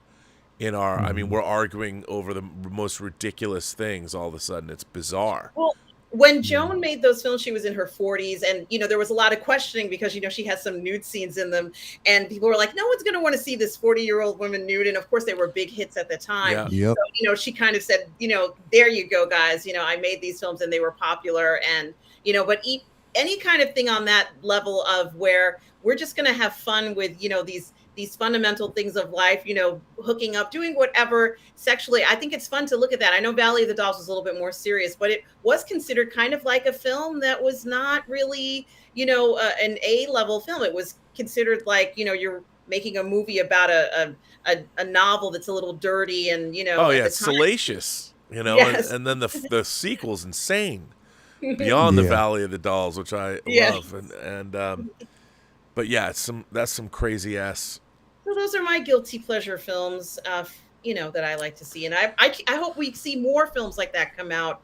If people want to insert themselves in films like that, that's fine. Let's just keep it going and kind of have some fun with entertainment And it would be good to kind of step away from, again, like it's as much as people probably don't want to hear this, but I think that in some ways that, we kind of need to step away from some of these big blockbuster films and get to these like lower budget films that can still provide a certain level of entertainment, a great storyline, and just give it a break a bit. Because the thing is, with these blockbusters now it comes expectation for things to be a certain way, and when they're not that way, because of what we've been talking about, lazy writing or just always going with those tropes.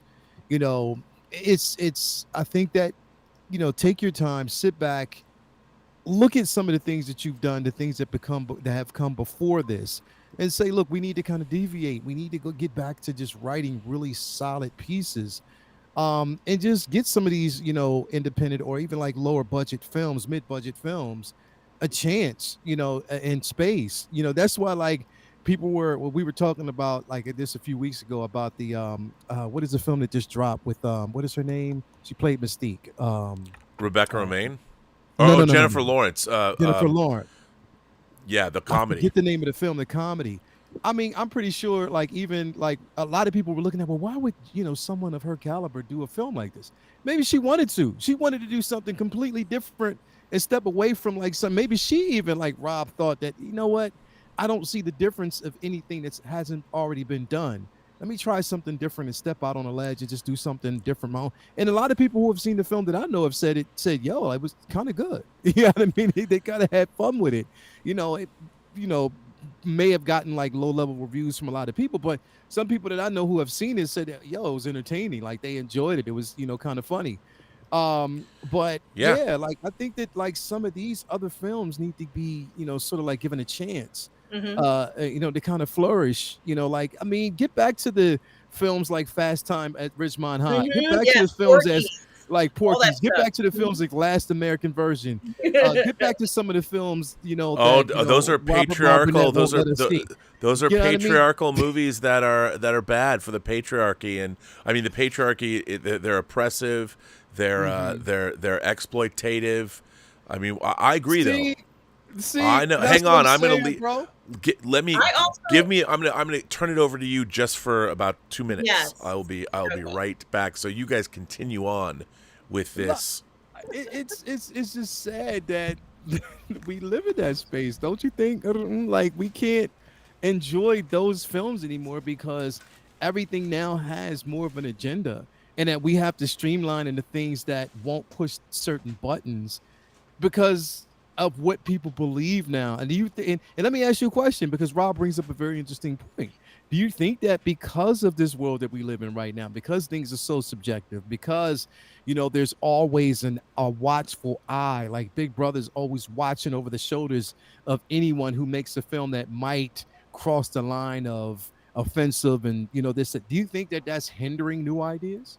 I don't think it's hindering new ideas, but what I do think that's hindering the proliferation of, let's say, creativity is that the stories behind these new ideas that we're seeing time and time again are not very good. Mm-hmm. And so, you know, they want to go ahead and present a point. They want to make a point. It's okay to make a point in a film, but there needs to be a story there. You can't kind of like just show up with a board that says, okay, you know, this is my point, you know, and that's it. And you know, we're kind of like, we need a story behind it. Even Valley of the Dolls and some of these sexploitation, blaxploitation films that we were talking about have an actual story behind it because they know they have to write something. There has to be something behind these you know, whatever point they're trying to make. I mean, you know, old-fashioned storytelling really does exist and it matters. And when you forget about the story in there and just focus on a whole bunch of other stuff, you know, it's a public service announcement. It's a PSA. It's not enjoyable and fun. And there's tons of stories. If they don't want to be original and write original stories, then don't. Go ahead and say this story was adapted from so-and-so story. Do that if you can't come up with something that's interesting or exciting. Especially for you know, superhero and comic book characters when the stories are already written. They're already there. They're good stories. They're good comic book runs. Why aren't people just going ahead and saying, you know, we didn't really have time to write anything new, so we're going to go with this one and we're going to stick to it and run with it because it was popular with so many people. No, you're absolutely right. I mean, I think, you know, again, if you're going to do it, it has to be good. That's just the bottom line. It has to be good. Like, stories have to be good. And the thing is, also, Hollywood has to have more confidence in the viewer. They do. They have to have more confidence that, you know, we do need something different, that we do basically crave for something different and more unique than what has already been done. You know what I mean? Don't question why we are, why we are questioning why these things are done the way they are and why we're not as satisfied as they want us to be. Because if this is across the board and everybody's having the same conversation, then it's going to force you to ask yourself, then maybe we aren't doing what we need to be doing. Maybe we aren't putting out the information or the entertainment, and everything is subpar right now. Like, we need to actually go back, to the drawing board and really force the hand and say, look, we need to write really, really, really good stories. But at the same time, Hollywood, pay your writers. Yeah, well, I'll tell you something else that we have going on too, is that the actual business model of Hollywood has changed from the studio perspective, because it used to be that the studios 30 years ago put out a wide variety. They would put out dramas, they would put out action films, they'd put out erotic thrillers, they'd put out comedies. And they weren't expecting, if they spent $65 million on a movie or less, like Hunt for Red October was a $30 million film it came out in 1990. Big literary movie, a lot of special effects, a lot of actors, Sean Connery, a big sprawling epic adventure based on a Tom Clancy movie. That movie cost only $30 million, and I don't know what the box office was, but it probably tripled or quadrupled at least its budget worldwide. So it was a hit. It was a hit. Studios, they don't even know how to make movies like that anymore. The studios now, they have to spend $150 million or $200 million with the expectation they're going to make $800 million worldwide. The problem is they don't even know. What's happened is the movies, the stories haven't changed. Yeah. But the movies, like I find it really interesting that, like, John Wick is a relatively new franchise. If you look at the first John Wick, and I consider the first John Wick, because no one knew it was going to be successful. People, even Lionsgate wasn't expecting John Wick to be a breakthrough hit. Like, John Wick was like the Terminator was in 1984. Right. It was a movie that was made by Lionsgate, made for a budget, had a star in it, Terminator came out 2 years after Conan the Barbarian, same year as Conan the Destroyer, and that didn't work out well. But so then the first John Wick is good, and then they have competent people making them. So all four John Wick movies are respectable. They don't, I think they get a little repetitive and stuff, but they're beautifully made. The cinematography is incredible. You see the money on screen, and it became a brand new viable franchise that no one, I don't care who they were, I always saw it as being no one knew it was going to be a hit. Even Lionsgate didn't even know it was going to be a hit. The people at the studios have no idea the difference between good and bad. That's why the studios, Warner Brothers, couldn't believe that Batman v Superman: Dawn of Justice wasn't $1 billion grossing movie, because they looked at it, and from their perspective, what was wrong with it? Why did Batman v Superman not make a ton of money? So what's happened is the studios have become locked into a death spiral of having to spend all this money for returns that. And by the way, this is I've talked about this before on the channel. It's Wall Street filmmaking. Wall Street, the corporate overlords, whether it's BlackRock, whether it's the group next to BlackRock, what was it, Vantage or whatever they're called, Vanguard. The two investment groups that have their tendrils in every company in the world. They just want more and more profit. Well, you there's only so much profit you can get. And I've talked about this in terms of like streaming. There's only so many households on the planet Earth. And after that, there's no more growth. But Wall Street business practices, they want growth, growth, growth. I don't understand, and I understand it's not the economic model of, say, Wall Street, but you can't expect certain industries like Hollywood to have endless growth. What you can expect is a sustained profit margin that happens year after year after year. That's what you should be shooting for. Sustained profits, not growth, because you're not going to get growth. But if you have a business that can reliably return whatever the profits are, but if you could do $10 billion a year in a product in movies, and not spend and spend $2 billion a year, or $3 billion, or even $4 billion, or even $6 billion. If you spent $6 billion a year and made $10 billion, that's not bad. A $4 billion profit. I mean, I'm dubious as whether you could make that much profit, but that's a good business. And if you could do that every year, and you knew that you were going to do that every year, that's a good business to be in. you might not have growth, but it's strong and steady. And if you could do that for 25 years at a time or something, I mean, I know people don't want to hear that, but the fact that they want the entertainment business to be an endless growth business doesn't make any sense to me. And I think that streaming, that's what they're like. How do you get a return on streaming? Just subscriptions? But then they found out, okay, you're going to get a lot of subscriptions, but then there's churn. People leave and go to different. And when you're a company like Disney, once you've watched all the shows that are on Disney Plus, other than Star Wars and Marvel, which maybe you get one every 2 months or 3 months, so there's 8 episodes of something that I'll watch. Okay, good for me. But how do they expect to make money when there's not that much on Disney Plus? Yeah. You know, Netflix has. I watched the Wham documentary last night. It was good. You know, I actually really want to watch that. I was meaning to pick that up. It's good. It's a good documentary. But I got caught up watching this season of Witcher, so I was like, yeah. Well, how was it, Lael? I'm still watching it because we started like late last night. So far, so good. Mm-hmm. You know, but we started late last night, and I fell asleep on like the later half of the first episode. But you know, we picked it up. I'm picking it up today. But so far, it's good. It's good. It's definitely good. Scott Bartholomew asks to give a mini rant on Strange New Worlds season 2, episode 4. Oh my gosh! My answer to that is, do I have to? Yes. I thought that episode was quite frankly, once again, they don't do anything original. They return back to Rigel 7 from the cage. From the menagerie, and none of that episode made any sense at all to me. I watched this and I'm like, wow, how is everybody so incompetent? When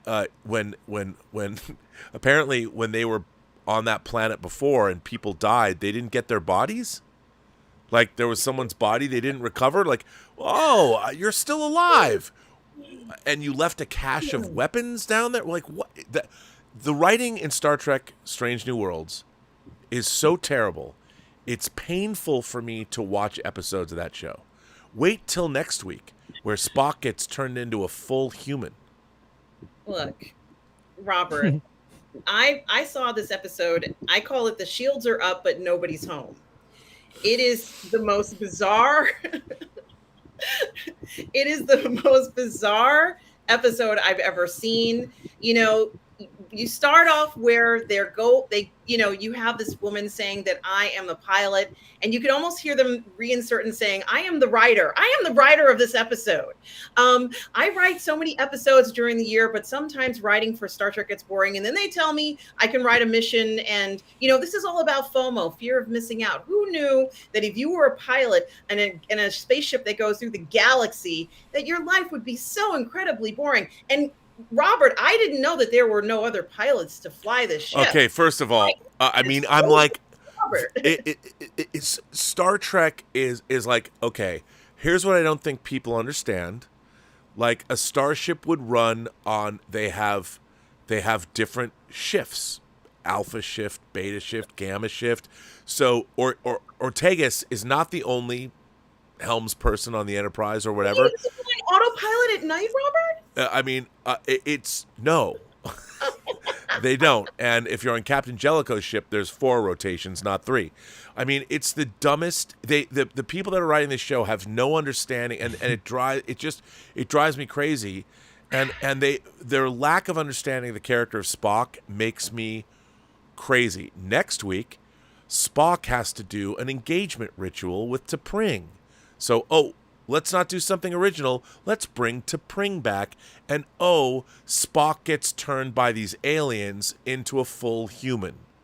So, like he can't act. I mean, it's so dumb. It's so fucking stupid. The whole episode is so stupid. And it's Robert, all so we can hook up Christine Chapel and Spock again. I can't even, and I kid you not, I know this is all spoiler territory. At the beginning of the episode, where Spock wakes up from this thing and he realizes he's full human, you know what he says? He goes, "What the fuck?" And they cut away. Robert, listen, I know I am not the youngest person out there. And sometimes I, get up and I go into the next room. I've forgotten what what I'm doing. I had no idea they were going to make a Star Trek episode about that. But, to be honest with you, I think it's very interesting. We hear them talk about tinnitus, and I thought this must be about some kind of EDM event, right? She's walking, she's leaving the shuttle, and she hears this ringing noise, and I'm thinking, did they trip on something? Did they take something? No, she's fine. Let's let her shake it off. We're not going to go back to the shuttle. Screw that. We're good. You're good, right? You're okay, right? Yeah, I'm fine. No, she's not fine. She's got ringing in her ears and shouldn't have that, bro. But the best part was when they were in the cages, Robert. Well, your ranting is more than I am. I thought it was the Planet of the Apes or something. I said, is this, Star Trek meets Planet of the Apes? What is this? They were in the cage looking at each other. I was like, is one of them going to kill one another? Like, what's going to happen? Instead, they get this kind-hearted man who comes to the door and says, you can't remember anything, right? It's okay. Life is better when you can't remember shit. And I thought, this is a commercial for getting high and being high all the time. That's what this is about. It's funny because Star Trek worked best when it was allegorical science fiction action adventure. And Star Trek stories, again, even though it takes place in the far-flung future, are supposed to reflect us. What is it that we learn from a Star Trek episode? None of these episodes, because they're so poorly written, and they're so full of weird plot contrivances and plot holes, they're not real stories. They're not. And also, are you telling me that I haven't even watched the episode, and you're already making me feel like I don't need to. You don't. I don't need to watch anything that has anything. I don't watch the series, but after listening to you guys, I'm just like, what? It's so frustrating and what's even more frustrating is I don't begrudge people for liking things. But I keep thinking that the people that like this show are part of the problem. Because I'm like, do you not recognize the problems inherent in the stories they're telling? Why is it that they cannot stop going back to the original series? Or the pilot episode of Star Trek, why do they have to go back to the cage? And Pike, how does Pike not know that one of his crewmen didn't come back with him? Like, I'm sitting there going, how do you not know? Like, did you get the bodies of the people that died the last time? Apparently they didn't. No, how do you not know? They stopped doing that now. I guess it's an American custom. The United States always retrieves the remains of lost people. And I guess in Star Trek, we're not doing that anymore.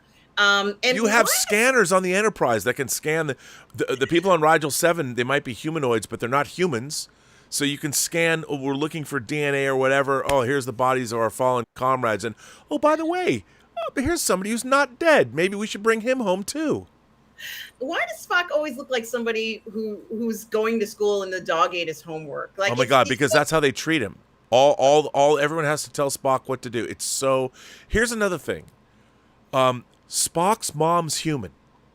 He doesn't need to be taught human customs or how to act around humans. His mother raised the motherfucker. He knows. And the whole point is that Spock does not need to be schooled. Spock is smarter than all of you. Especially the dumb crew of the Enterprise. I mean, I can't stand him. I mean, the way they treat Spock, the show is written by morons, and it drives me crazy. How about that? I wasn't going to do that, Scott, and now you made me rant. It's like I said, the shields are up, but nobody's home. And it really is, it's almost as if they went to an EDM event. Their ears are ringing. That's where the tinnitus is from. Don't do a mission after coming from an event. I don't even know what to think. It's just so unusual. And I kind of had to laugh at it where they forgot what they were supposed to be doing. And, there's no protocol, Robert, if anybody suffers amnesia aboard the ship, is there? Well, how about the fact that, like, okay, interesting story maybe. What are we learning from this? What is the audience supposed to take away from this amnesia story? I mean, maybe you're right. Maybe it's about getting too high. Don't take as many edibles as you normally do. Do you have to get the dankest nugs? Maybe you can get half dank nugs. Maybe you don't have to, whatever sativa, whatever your brand is, Maui Wowie, Acapulco Gold, whatever your smoke of choice is, perhaps ease up on it a bit. Maybe you won't leave a crewman behind that way. I mean, it's just terrible. I hate it. But anyway, Scott Bartholomew says John Carter could have been the start of an epic movie series. It was supposed to be. I've talked about that a lot on this show. I have my theories. Bob Iger killed John Carter on purpose because he did not want to have the potential of losing Star Wars. He didn't want Star Wars, like Star Systems, to slip through his fingers. So, Marco Esquindoles, that's a cool last name. Cinema will prevail in the future. It'll hurt, though. Marco, you might be right about that. I don't know if it'll prevail.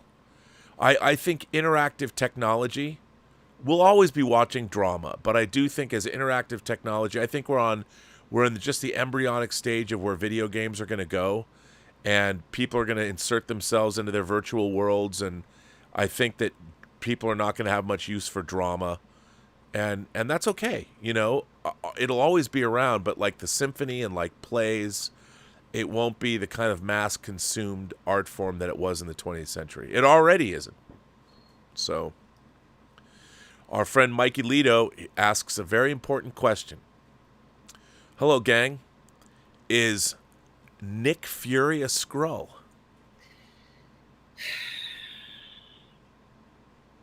No comment.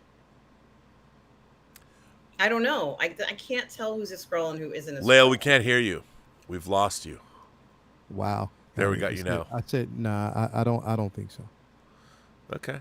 I mean, I don't think he is. I think. I mean, he could be, but I don't think he is. I really don't. I think that he's in tune but I think he knows that. I think he knows that Rhodey is. Okay.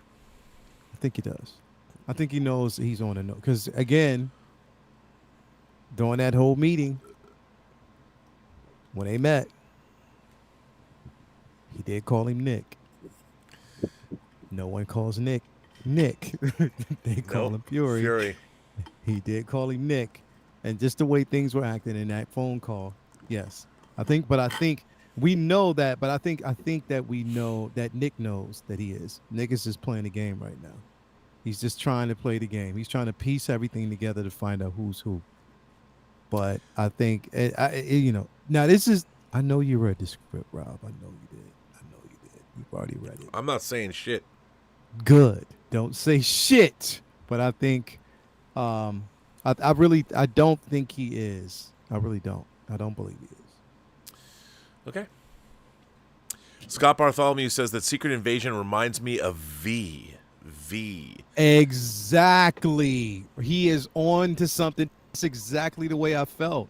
Again, it is because you don't know who is who. You have no idea. It does. That's what it kind of reminds me. That's what it feels like. It's just more secretive than anything else, but that is definitely what it feels like. Yep.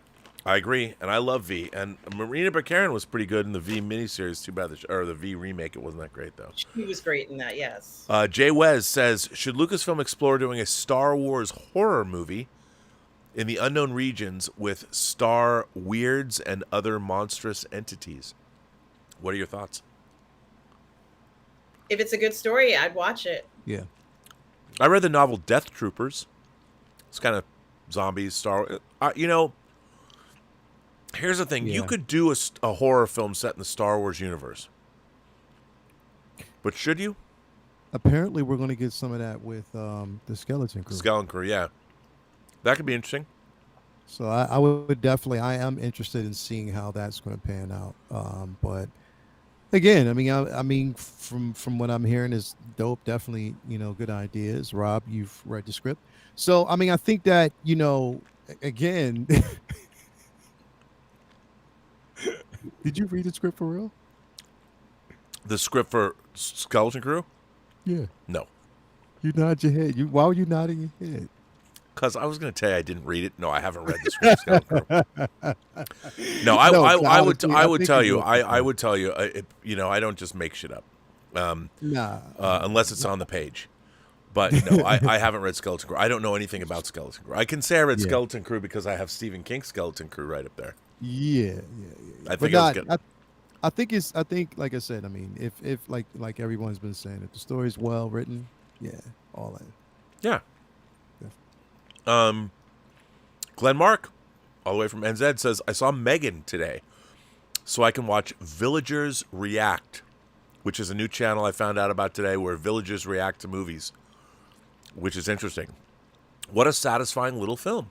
I hadn't thought of Titanium as a lullaby before. It was great. Megan was a fantastic film for what it was supposed to be. It was entertaining.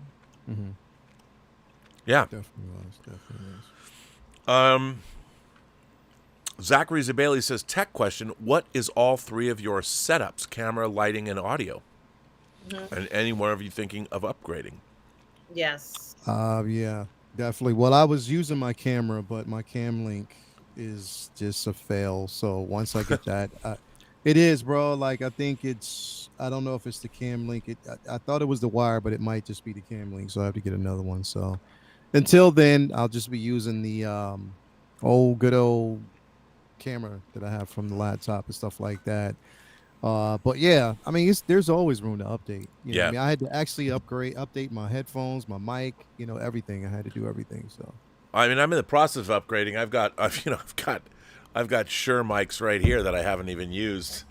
These $400 mics. And I'm still using my old but I'm going to switch over soon. And then I've got Elgato face cams. I got a couple of those. Which my one over here is not turned on, so you can see the whole wide panorama behind me. But it's going to turn on when we do the new show. But yeah, and I would love to get a DSLR. I just haven't spent. I mean, I haven't had an extra $1,000 for the one I want. It's like between the camera and the lens is like $2,500. I don't have that. Where am I going to find that? Between Hot Toys and the mortgage? Yeah. Where am I going to get that? Pretty much. So yeah, so there you go. But yeah, and in terms of lighting, I mean, I've got overhead LED panels here, and I have a ton of. What is represented here is one LED. So I got LED colored lights, and you can't really see it, but behind me, right here, is a light that's controlled by this remote. So if I want, I can, let's see. Ooh, Robert. I can change the color. Yeah. Or let's see, I can I do this? What can I do? Oh wow. Look at that. Pulsating. So I got if that's what you want to do. Now, what's really interesting about this light here is it's just a long, thin. It's just a pole, like a pole with LEDs in it. So it goes all the way down to the ground, and I have it facing the wall, so you really can't see it. But it does a bunch of different stuff, and you can control. And I've got a bunch of. I have 4 of these. And I have 2 of them because I haven't started using it yet, but I have another place that I'm going to broadcast from Let's Get Physical Media from that's over there where you'll see my physical media collection behind me and not this. And then I have these. They're really cool. This light is so on my phone. And again, this is ramshackle. I don't even have all the stuff here. So watch this. So... before, after, after. I see the difference. See that? So this is just one LED light that's about 6 inches by 3 inches, and it's awesome. And it's controlled by an app on my phone. Now I have 8 of them, and you can change the colors. This is only one, so. And it's pretty amazing. So, again, there it is off. And this is one light shining in this direction. Imagine if I had 4. You could really design all kinds of lighting stuff. And then I've got a bunch of other lights. Like I've got a light specifically, it looks like a light in a concert. that I'm going to light for the band. So the band is going to actually, so hopefully you could see a shaft of light behind me. So I got all these lights in here that I've never used. But I'm going to use them in the next 2 weeks. I'm all set up to go. Oh, yeah. Nice. So Scott Bartholomew said Dave Cullen's analysis earlier today was a good compliment to your comments. Yeah, and a shout out to Dave Cullen. He's very nice. He's very nice to me. I really like Dave a lot. I've been watching him for a really long time. He did some really interesting and very controversial stuff during the pandemic, but he looked to be a little bit more prophetic than people gave him credit for during the pandemic, so that was interesting. Keith O'Neill says, no, Disney and Warner Brothers won't let Marvel or DC fade to obscurity, but I think the era of big studios relying strictly on franchises for box office is done. Well, look, what I don't understand is, like, Paramount made $200 million off Smile, a $17 million movie. I don't understand why the studios aren't making that part of their business, too. You know, why aren't they releasing clever horror films like what Jason Blum does? You know, I don't get it. Or somebody like producer Roy Lee, who made Barbarian. $4.5 million. The movie grossed 40+ million on a $4.5 million spend. You know, I mean, amazing stuff. But you're right. I mean, they're not going to allow, as long as superhero movies make money. I mean, I think we are going through, look, the problem I think with superhero movies is they're sort of directionless. And we've fallen back into, they're tropes. They're all tropes. And they've forgotten that what made Marvel so great was the characters, the Marvel characters, they were first and foremost, like you watch Iron Man, that is not a movie about Iron Man. That's a movie about a guy named Tony Stark who has rich guy, genius, has a crisis of conscience, and realizes that the happy-go-lucky playboy life that he's led, he's destined for something more. Yeah. And he has it's a personal issue. That Iron Man movie is about one man sort of seeing the light, which is a great story for anybody. And yet it's the beginning of the MCU, and people forget that was a really interesting movie. Scott Bartholomew says, Lael, what is your favorite sci-fi movie? My favorite sci-fi movie of all time? Yeah. I mean, well, okay, taking Star Wars away from it. I'll take Star Wars away from it because, I mean, that would be the obvious. I think outside of Star Wars, there's a few of them. It's kind of hard to... Okay, I'll say, one of all time was The Black Hole. I loved The Black Hole when I was young, bro. I definitely loved that film. Great score, too. Yeah, I love that. I love that film. Ernest Borgnine. You had, so many different people that were in that film. Tony Perkins, Yvette Mimay. Yeah, exactly. Maximilian Schell, Robert Forrester. Exactly. So it was so many. And Maximilian. A lot of my favorite films are films that will kind of slide on the radar. Remember Saturn, what was it called? Saturn 3? Saturn 3 with Farrah Fawcett Majors, Harvey Keitel, and Kirk Douglas. Bro. I love that film too. Directed by Stanley Donen, who directed like Singing in the Rain. Yeah, Saturn 3. I gotta tell you, Lael, your taste is a bit suspect. Just saying. Bro, it is, but it's a bit suspect, but it's just like certain films that were like, I think artistically back then they were kind of creative. I want you to know I own both of those movies though on disc. Right? Blade Runner, the original Blade Runner, definitely loved that film. So many. Last Starfighter, of course. I love that film as well. It's so many films, science, like my favorites. I can go down the list. Of them. Yeah, that was good though. I'll take that. Stephen, Bro, Breaux. Would that be Stephen Bro? Or Brooks? No, Stephen Bro. Stephen says 7 of 9's attractive, but Jolene Blaylock to Pole from Star Trek Enterprise, don't forget her. I always had a soft spot for her. Your thoughts? Well, I think she's unbelievably attractive, but I also think Jolene Blalock is one of the few actors. I think Tim Russ did a hell of a job as Tuvok and on Voyager, and I think that Jolene Blalock as T'Pol is one of the best Vulcans in Star Trek. I thought she was incredible. She looked like a Vulcan. She played a Vulcan. She really understood it.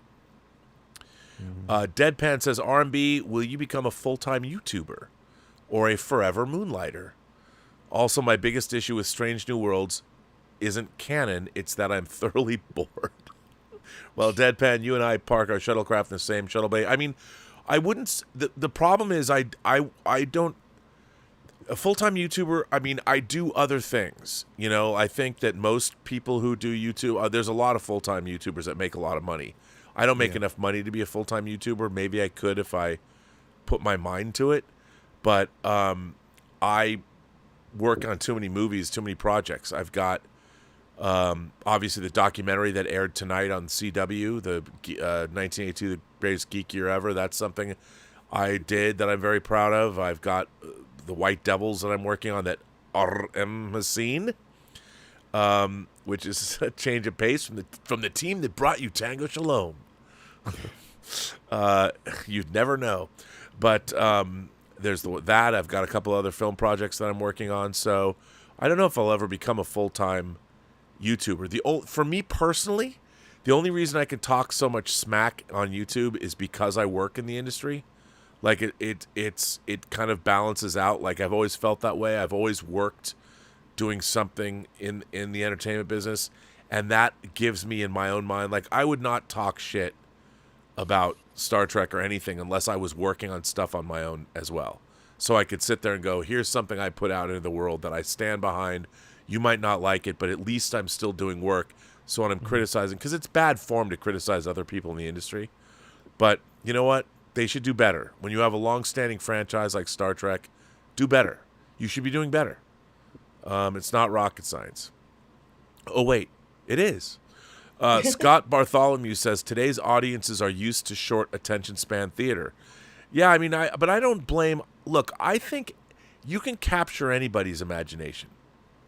And we've seen it happen. Top Gun Maverick, people who are young and old, people who'd never seen Top Gun, they love Top Gun Maverick. That movie made a lot of money. Obviously, the Marvel Cinematic Universe attracted people. I mean, when Infinity War and Endgame came out, the excitement was at a fever pitch. You give people great stuff that's well done, they'll show up in droves. As long as it's done right. Yeah. Plain and simple. Absolutely. Ernest Rister said, good evening to the Earl of Erudition. To address Urton's comments, Robert Zemeckis has decades of experience, and his Pinocchio for Disney Plus wound up being absolutely terrible. I think something's wrong in leadership. Alan Horn is gone. Lasseter is gone. There's too much micromanagement, mediocrity hurting the brand name, especially on Disney Plus. They need new people. Yeah, that's a good. I would agree.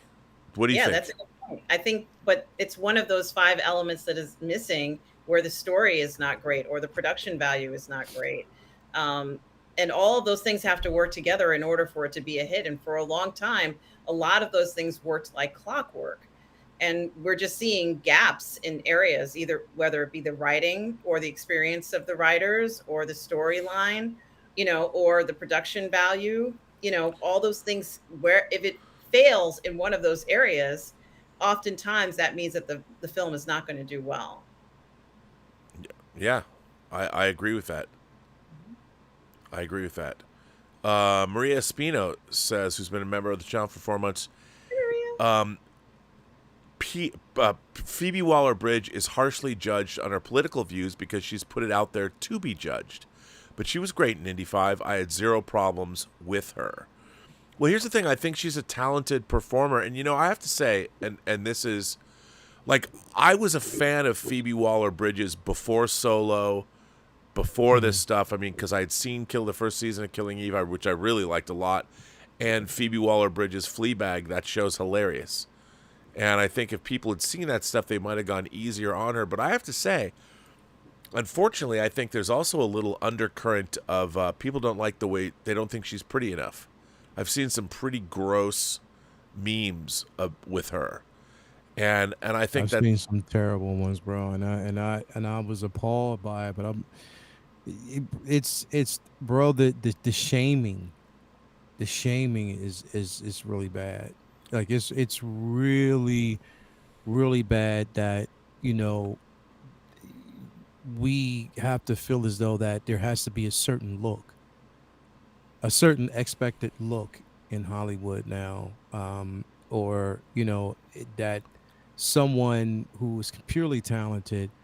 And the thing is, it was crazy because when I look at her, I like the quirkiness. I like the quirky, different look of an individual. me too. And I think that there's a level of attraction with her. Like, I think she's really quirky looking. She has a certain personality that is attractive. And Well, if you the watch stuff if you watch Fleabag, you can't not like her. Her Hell, you character is can't. her character is can't. crass. I mean, she wants to fuck a Yeah. priest in that show, like literally a she's- hot priest. Yeah, like she's incredible. But I mean, again, bro, like the stuff that I've seen online, and I think that was part of the reason because I don't even think she has her Instagram page up anymore. Like, Right. it's insane, bro. Like, I'm like, damn, like you Well, give you know- people keyboards and the voice to speak, bro, and they just start bashing. Okay, whatever her political views may be. I mean, it is what it is. But come on, man, like just the shaming and the attacks, it's too far. It's just way too far, bro. Well, it's kind of like what I don't understand. I guess what I don't get is I might complain and bitch and moan about the people making Star Trek, but Akiva Goldsman's got an Academy Award. I expect him to do Academy Award level writing. Yeah, That's what I want from him. And the Yeah. fact that he's not giving me Academy Award level Star Trek, Michael Clayton, the director of Michael Clayton, who is the showrunner of Andor, is giving me the kind of writing I would expect from the man who wrote and directed Michael Clayton. The man who wrote that screenplay that won an Academy Award. I'm getting from him what I would expect. But the problem is a guy like Akiva Goldsman is incapable of, he got an Academy Award adapting someone else's book. Most of his career he's adapted things or gotten involved in. And the least I can expect is somebody that I would expect nothing less than getting Academy Award level writing from an Academy Award winner. But that guy also wrote Batman and Robin, Batman Forever. He's worked on all of these, Lost in Space, the movie, but here's what I don't like. Someone like Phoebe Waller-Bridge, like James Mangold. James Mangold is worthy and deserves your respect. He's earned it. For all of the, he's got 20 years of really good movies. Walk the Line. That's a great musical biopic about Johnny Cash. How do you not look at a guy like Mangold and give him the benefit of the doubt? Bro, they won't, bro. I know. But I learned to tune out the negative, bro. Like, that's just the thing. It's just gonna be negative and everything, and I just tune it out. Like, I just don't even look at it. And for real, like, it is what it is, bro. People have their own reasonings for saying half. But I think that we have a real respect problem in that we don't respect people, and it permeates every facet of our society. And I'll tell you something. This is a uniquely, I think, American problem in terms of where did it go? Mm-hmm. Where did I think if there's one thing I would say, what is the biggest problem in America? It's our lack of respect for one another across the board. It's kids' lack of respect for their teachers and parents. It's neighbors' lack of respect for one another. Mm-hmm. It's people's lack of respect. I mean, if across the board, we have a real respect problem in this country. And I think a lot of the other problems in our country spring from the fact that no one respects one another. We dehumanize each other at the drop of a hat. And I don't know why. I don't understand it. Mm-hmm. It's really weird to me. Bro, there's zero respect, bro. There's zero respect, bro. That's just the way it is. But people don't like you. People, you know what? The ones who are saying it don't like to be called out. They don't like to be called out on it, bro. And people just follow trends. There's trends that are followed by people who are viewing these people. They say what the next person says, bro. They're following that trend. A trend of negativity is just easy for people to follow nowadays. And that's what it is. The trend of ignorance, disrespect, zero respect. It's just a trend now. I see it all the time, bro, and I really don't care. You know, it is what it is. That's just the way people are. Like, that's just the way they are, bro. And I would want it to stop, but it's not. So I just turn a blind eye on that and just kind of, you know, look towards those who are respectful, and, you know, aren't, you know, judgy. You know, we live in a very judgy society right now, bro. People judge, and people think that they can do better that aren't even in the industry, bro. That's the thing. Like, it's crazy, and it's a shame that it comes from, you know, it's a shame that it comes from like such a group, a small group, and then you have like people from the entertainment, you know, field who see this and they don't want to touch IPs based on fan response. That to me, bro, is like, I think it's like missed opportunities because people choose to be ignorant.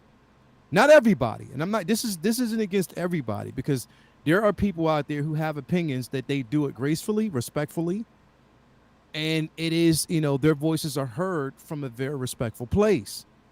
But then there's some people out there that just shitty just for no fucking reason, bro. And I'm just gonna call it out like that. Like, they're just shitty for no fucking reason. Well, there's a lot of them. I see it in my chat all the time. You see it in your chat. You see it in different places. Man, bro. I saw something that happened this week on your chat.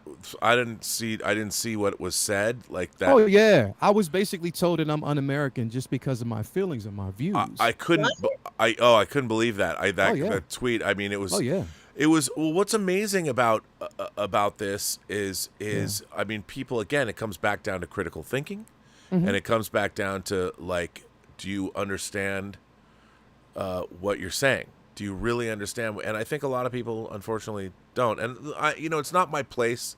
Like, I try and be positive and share what I really like, but even I see it. You know, I try and help people that are. There's some people that come to me all the time, like, I'm being bullied, or people have said horrible things to me, and it's hard for me. I'm like, I'm not a police. Yeah. I'm not here to police anyone else, but it is frustrating. Like, my baseline is I like people. You know, I'll tell you something that is really interesting about the Wham documentary that I found actually very uplifting. Early on, way before he came out publicly, George Michael and Andrew Ridgeley were friends all the way back to when they were kids. Yeah. And they started Wham together. George told Andrew Ridgeley, who is straight, that he was gay. And Andrew Ridgeley said, fine. He didn't care. I'm your friend, man. And he was there for him and understood, because they felt they were open and honest, and Andrew Ridgeley stuck by him and understood that he was dealing with these demons. He couldn't come out because he didn't want to ruin what they were creating in the early 80s with Wham and all that, and didn't. So Andrew Ridgeley stuck by his friend, and it was a surprisingly, I mean, it's not a big part of the documentary, but it's a big part of the documentary later, and especially in George Michael's life. But it was pretty uplifting to hear that these two guys, their friendship was so genuine that neither one of them cared about. I mean, they loved each other, and they were friends first, brothers, friends, and they were totally honest with each other, and they achieved great success together. And it's a great uplifting story. So if you guys, even if you're not fans of Wham, the documentary about Wham, I highly recommend it. It's really, really good, and it's fun. Yeah, put a smile on your face. Yeah, it is. It is. It is. I wanted to also say, to add to what both of you were saying about Phoebe, is that I think she's one of the most talented actresses in movies right now. And I think even despite whatever people are saying about her, her career is she's going to be very successful. Man, she got awards on her plaque to let you know. But she looked great in the film. I mean, you know, regardless of what the role was, she looks good on camera. So I think she's very marketable regardless. I think she could be a sex symbol if put in the, portrayed the right way. Well, so she certainly was in Fleabag. Yes. Yeah. And you know what's really interesting? Having gone through the process of casting movies, when I made my first film, when I made Free Enterprise, it was back before the internet, so you'd still get 8x10s. And I received, because we went out on breakdowns, and so anybody could send us their picture. In a couple of weeks, I got 10,000 headshots. My mailman hated me. 10,000 8x10s. and of everybody, all these actors in LA that were looking for movie roles of all shapes, sizes, colors, creeds, whatever. And you're flipping through these pictures. Imagine having to look, and I looked through every one of them. A lot of people were beautiful, very attractive, men and women, older, younger, were very attractive people, but they didn't belong in movies. You would look at them and go, this is a very attractive girl, or this is a very attractive guy, but I wouldn't want, there's nothing, like Meryl Streep is a perfect example. Meryl Streep is a beautiful woman. She was beautiful when she was younger. She's beautiful as an older woman, but she's not a conventional California beauty.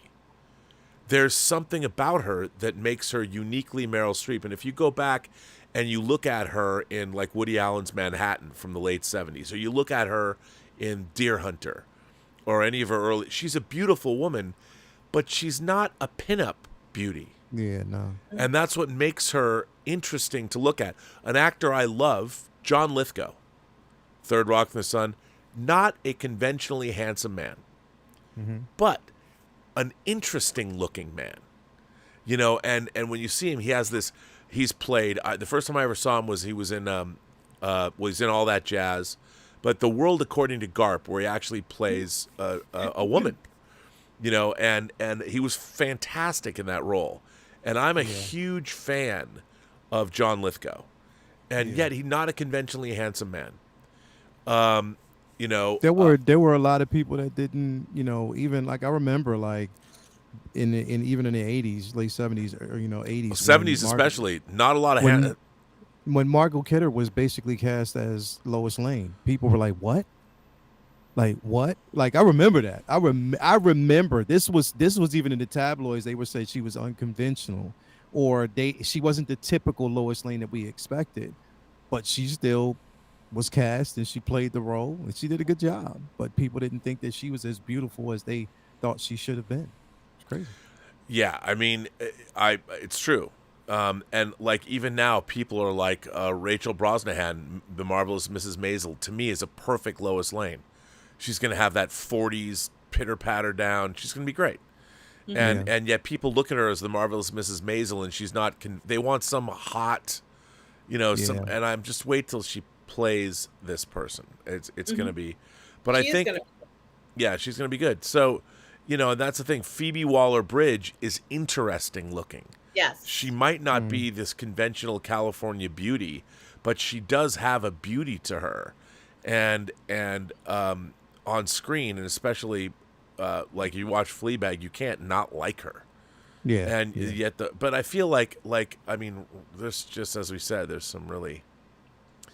But actually, back to Ernest Rister's question about there is too much micromanagement. And the problem is, first of all, Hollywood is a business that's run by fear, and it's run by fear because people don't know enough, and they know they don't. So they're constantly afraid of making the wrong move because anything you do wrong can cost you your job. I mean, if Hollywood was if it was run by people that really knew their stuff, it'd be a much different place. But it's always been in the 34 years I've worked in the business, people have always been scared to death. And so it's all and egos and it's crazy. It's not a functioning normal business, trust me. Yeah. Scott Bartholomew says John Wick is today's Indiana Jones. It's kind of interesting.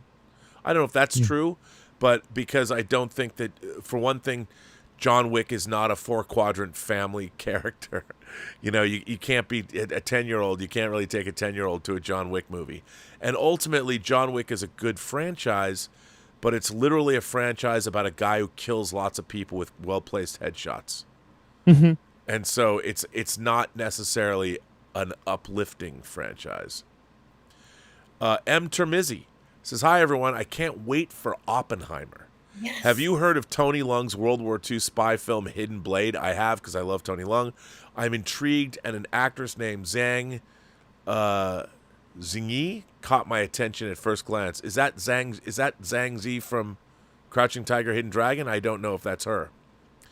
But I'll watch anything with Tony Leung in it. My man is the best. By the way, he played Wenwu in Shang-Chi, for those of you who don't know Shang-Chi, who yeah. Tony Leung is. But you should watch him. Well, he was in Hard Boiled with Chow Yun-Fat, which is amazing. He's been in a number of different movies, but watch Tony Leung in Wong Kar-wai's In the Mood for Love. It's the greatest thing ever. Hitchcock is the GOAT says, I'm more interested in a Star Trek show that follows the new crew that forms at the end of Picard Season 3 than Strange New Worlds. That crew is cringe. Yeah, a lot of people feel the same way. I mean, that was going to be Star Trek Legacy, maybe. I think you could be right. But again, you'd still need great writers that have a certain sense of military decorum, and most of all, are going to tell stories that are allegorical science fiction, action, adventure stories that resonate with audiences of today, that have something to say to them. Scott Bartholomew says, every conversation should be grounded in Trek. Well, it isn't my house. So Scott Bartholomew goes on to say, boomers aspired to be the characters in Trek. Today, the kids want to see themselves portrayed in cinema and TV. I totally agree with that. I do. I think people want to see. Yeah. I mean, I do like that. I think you're absolutely right. Groovy Don't Play has been a member for 13 months, and goes on to say, I'm excited for Oppenheimer. Too many times lately I've seen a blockbuster and felt it was missing something the studio probably had cut for runtime. Well, I think one of the most the thing that I am looking forward to, Oppenheimer is a true writer-director. It's a true auteurist vision. You have one of our best filmmakers who is able to do whatever he wants and is going to give us a story. He thinks one of the most important people who ever lived was Robert Oppenheimer, and I'm really curious to see what his take is going to be. So that's exciting. Tom Jr. Jackson says, let's hear it for Brownie Tuesday. Hey, Tom. Is there Brownie Tuesday coming? I don't know. Thomas Bartoli says, my book has no sex scenes in it. What? Come on, Thomas. No, not every book has to have sex scenes. Be proud that you've written it, and you said today that you're 500 pages in, so that's impressive. I'm very impressed. I'm impressed by anybody who writes a book. Joe Panora says, another guilty pleasure is Blank Man. Blank Man's pretty good. I haven't thought about that movie in a long time. Kevin Morales says, who the hell is interrupting my kung fu? That's from Black Dynamite. Mm-hmm. Black Dynamite's great. Hell yeah. Kevin Morales says Sisu was amazing, and I'm sure it will not make $300 million. Sisu is amazing. If you haven't seen it, it's a movie about a Finnish guy who goes after Nazis, and it's awesome. As a matter of fact, the 4K disc comes out next week, and I cannot wait. If you haven't seen Sisu, get it. Watch it. It'll blow you away. It is so much fun. Okay. Will Johnson Sasso says, all franchise fatigue seems to be remedied by Mission Impossible. We're going on the 7th film, and they get better and better and better, except 2. That's John Woo's. Truly amazing. Yeah, because you have a guy like Tom Cruise that's not going to let, now that he's working with Chris McQuarrie, they will do everything they can to provide the best experience for their audience. They know what they're making. The studio lets them make what they're making, and he delivers, man. He delivers. WraithX7 says Blade 1 and 2, Deadpool 1 and 2, Hellboy 1 and 2, and Free Guy is proof that films with cool action scenes and great-looking special effects can be made for $50 to $125 million. Hey, Deadpool 1 was only a $65 million movie, and that was a very impressive film. But you're absolutely right. If people know what they're doing, you don't have to spend all this money. Yeah. Will Johnson Sasso says, I love hearing you rant on Trek. Spot on. Our friend Kelvin Wellborn has been a member for 15 months. Ricky B has been a member for 30 months. Wow, Ricky B, thank you so much. Kelvin Wellborn says, RMB on LGPM. Can you talk to Bill Hunt about Sony denying independent companies like Kino and Imprint from adding extra content like commentaries? Ooh, I didn't know that. I got to look that up. That's very interesting. But yes, I will add about that. Tomorrow, Bill Hunt from the Digital Bits is on Let's Get Physical Media at 11 o'clock. Scott Bartholomew says, hi, That is all. That is all. Hi, Scott. Zachary Zabailey says, what was your impression of Scanners and Firestarter when they were first released or when you first watched them? I love Scanners too. I like them a lot. I love Scanners. I wasn't so impressed with the lead performance by Stephen Lack, but Patrick McGowan's one of my favorite actors. I loved him in that movie. It's really interesting. Michael Ironside's in that, bro. Oh man, it's Daryl Rivik. We're gonna do this the Scanner way. I'm gonna suck your He brain was dry. so dope in that movie, bro. He's so great in that movie. Yeah. He's got that scar where he tried to drill into his forehead. Yep, That was Pete Cronenberg too, man. That was early. It was great. And Firestarter was only okay because I had read the book and the movie was kind of a letdown. I actually read the book in line for The Empire Strikes Back, believe it or not. Scott Bartholomew says, your favorite sci-fi movie? Oh wow. Gee, this is tough. I would say it's probably Blade Runner. Good choice. Yeah. And Lael told us his favorite. Scott Bartholomew says, Rob, what is your favorite sci-fi movie? Well, I'm probably going to have to say 2001: A Space Odyssey. I mean, only because I'm a huge Stanley Kubrick fan. But, yeah, it'd probably be 2001. It's my favorite sci-fi movie. I'd also want to add The Thing is another one that It's a great movie. And from the 1950 to the 81 and then the 2011. But the 1951 I thought was also very interesting. You know, I thought they had like a special effect where the character, the Thing creature catches fire. And I thought in 1950 to be on fire, that must have been quite a, extraordinary, stunt to do, in a movie.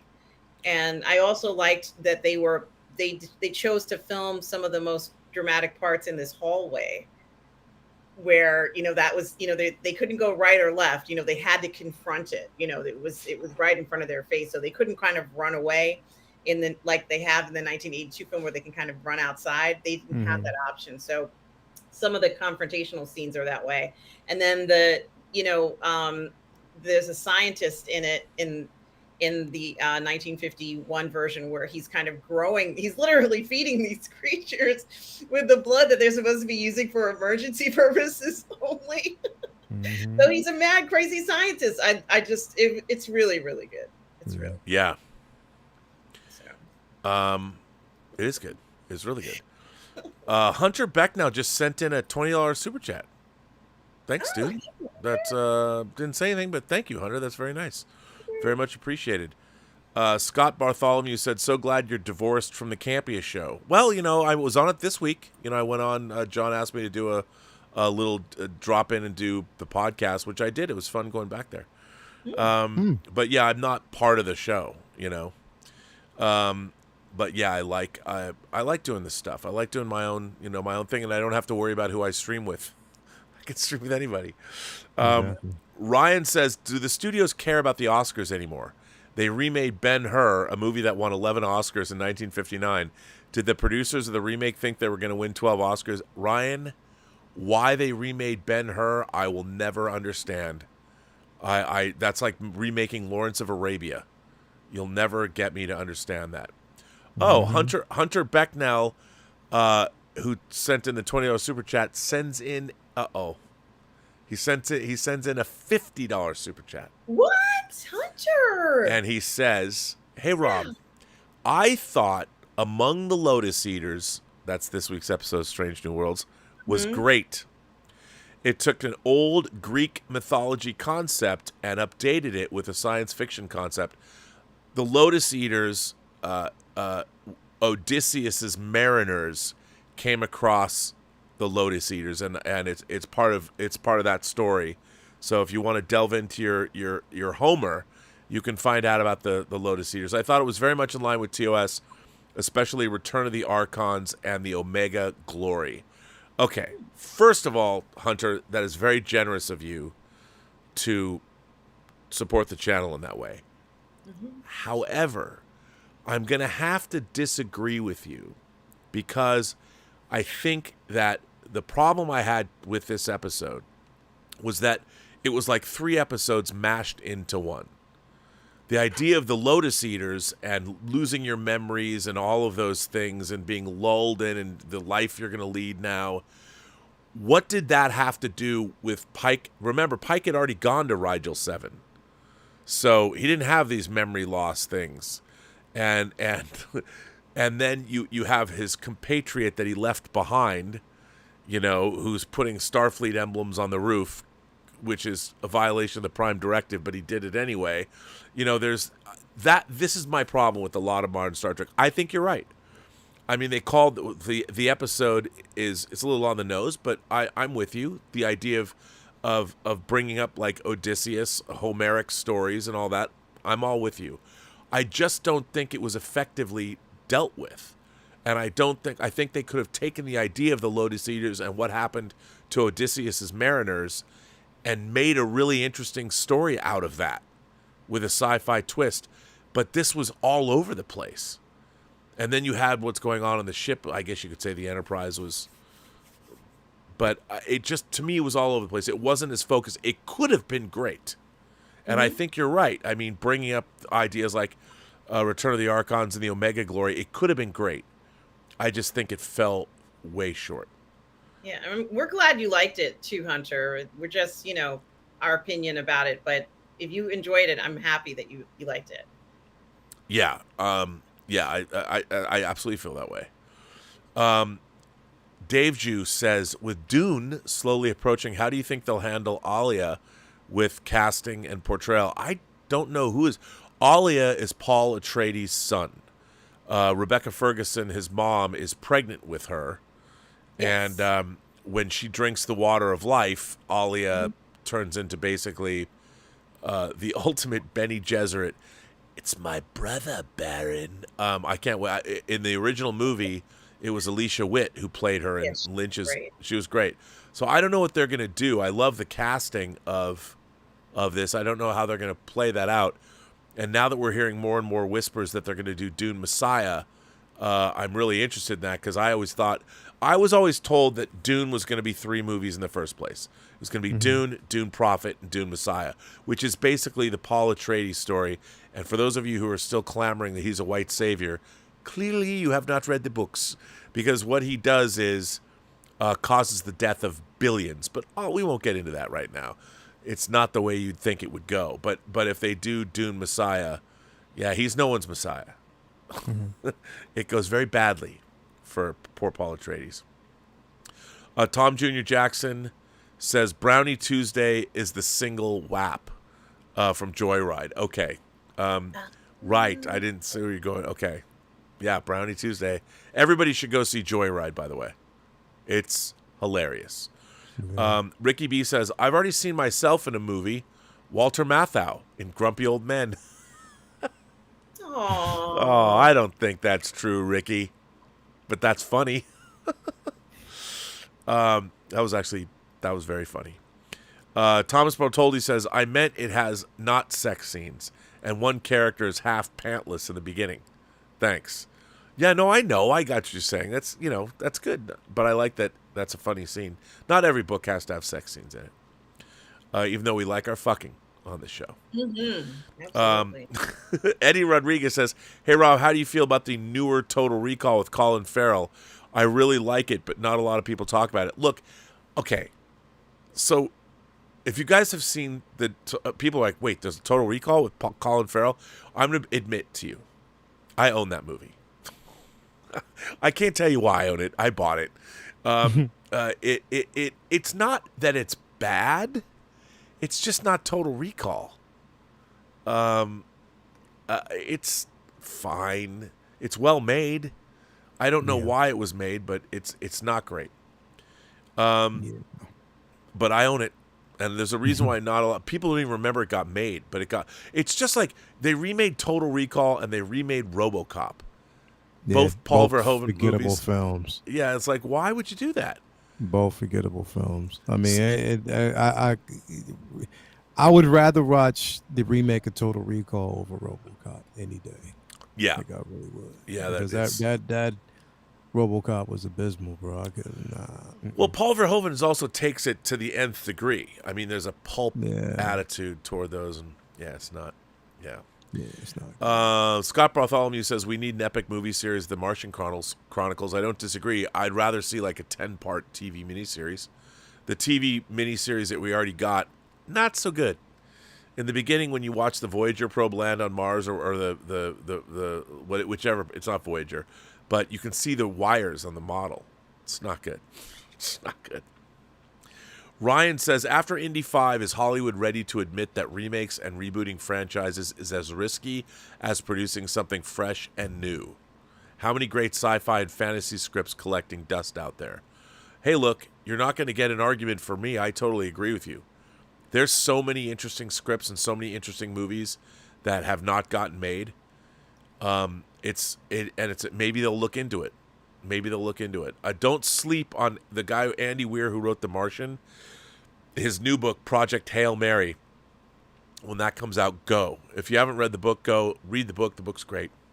It's a fantastic book. We did, Stubble and I did a review here on the channel of it, and it's absolutely amazing. It's one of the best books I've read in a long time, Robert. It's so much fun. I read that book in 2 sittings. Darth Plato sends in a tip and says, you're so right about people losing touch with classics. Take The Hunger Games. That book and movie is rooted in classical literature. People watch that and they don't make the connection to the classics. No, man, it's Battle Royale. Well, I again, go back to, like, The Most Dangerous Game is where that literally comes from. Humans hunting other humans. And there was a silent movie version of that made in the 20s. Or maybe it was in the 30s that wasn't silent. But I thought there was a silent one. Then there's another one that was made, too. Kamer Gaming says, have you seen Sound of Freedom? I have no problem watching it. Now, this is interesting. This is a great way to end. Because I know we'll let you guys go. We're at the end of the show. So Sound of Freedom is a movie that stars Jim Caviezel. Mm-hmm. And it's based on a federal agent who started to go after trafficked children. It actually outgrossed. It opened on the 4th of July, and it outgrossed Dial of Destiny. Wow. And it's caused a lot of and a lot of people are liking the movie, but a lot of people are tying the movie into QAnon, the QAnon conspiracy, because a lot of people who believe in QAnon think that, like, the Democrats, satanic Democrats, are trafficking children to torture kids to create what they call adrenochrome. And for those of you who don't know, and don't know your conspiracy theories, adrenochrome is actually a real thing, but not in the way they think. They believe, certain people that believe in Q, and I don't mean to disparage anybody, but I kind of do. So by torturing children, the blood gets properties in it that will bring you youth and vigor.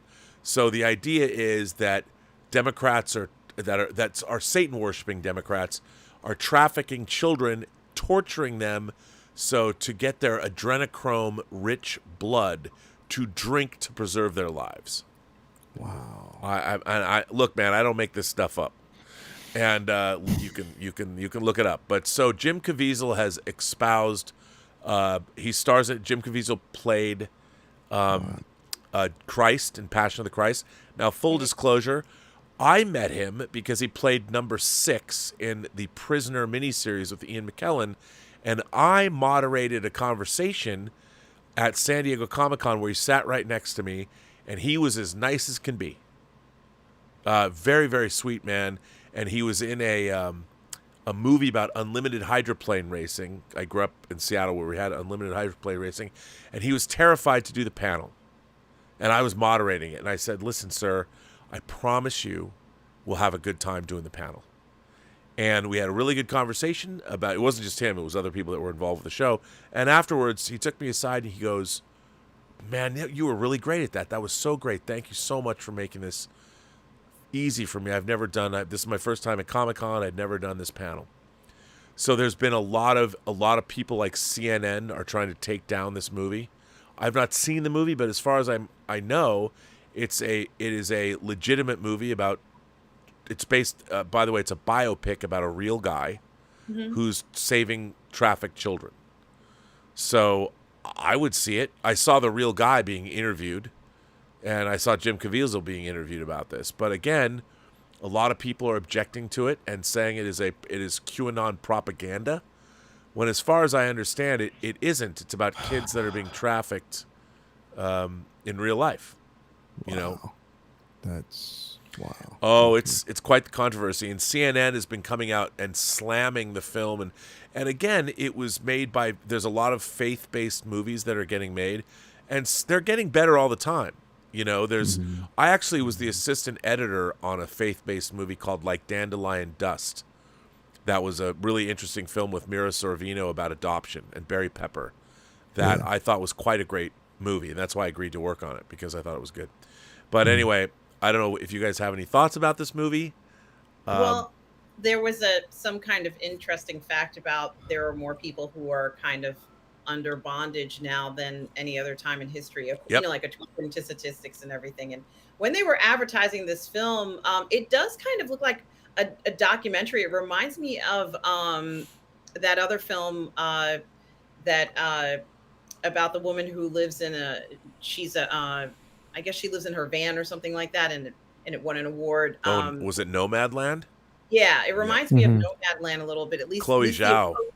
And the way that it looks, you know, the look and the feel of the film. So when they were advertising it, I wasn't quite sure what was going to happen, because every time I was turning on a new film or whatever, it would pop up, and I said, wow, this is very old school. You know, you'd see something very quickly and they say, hey, make sure you check out such and such.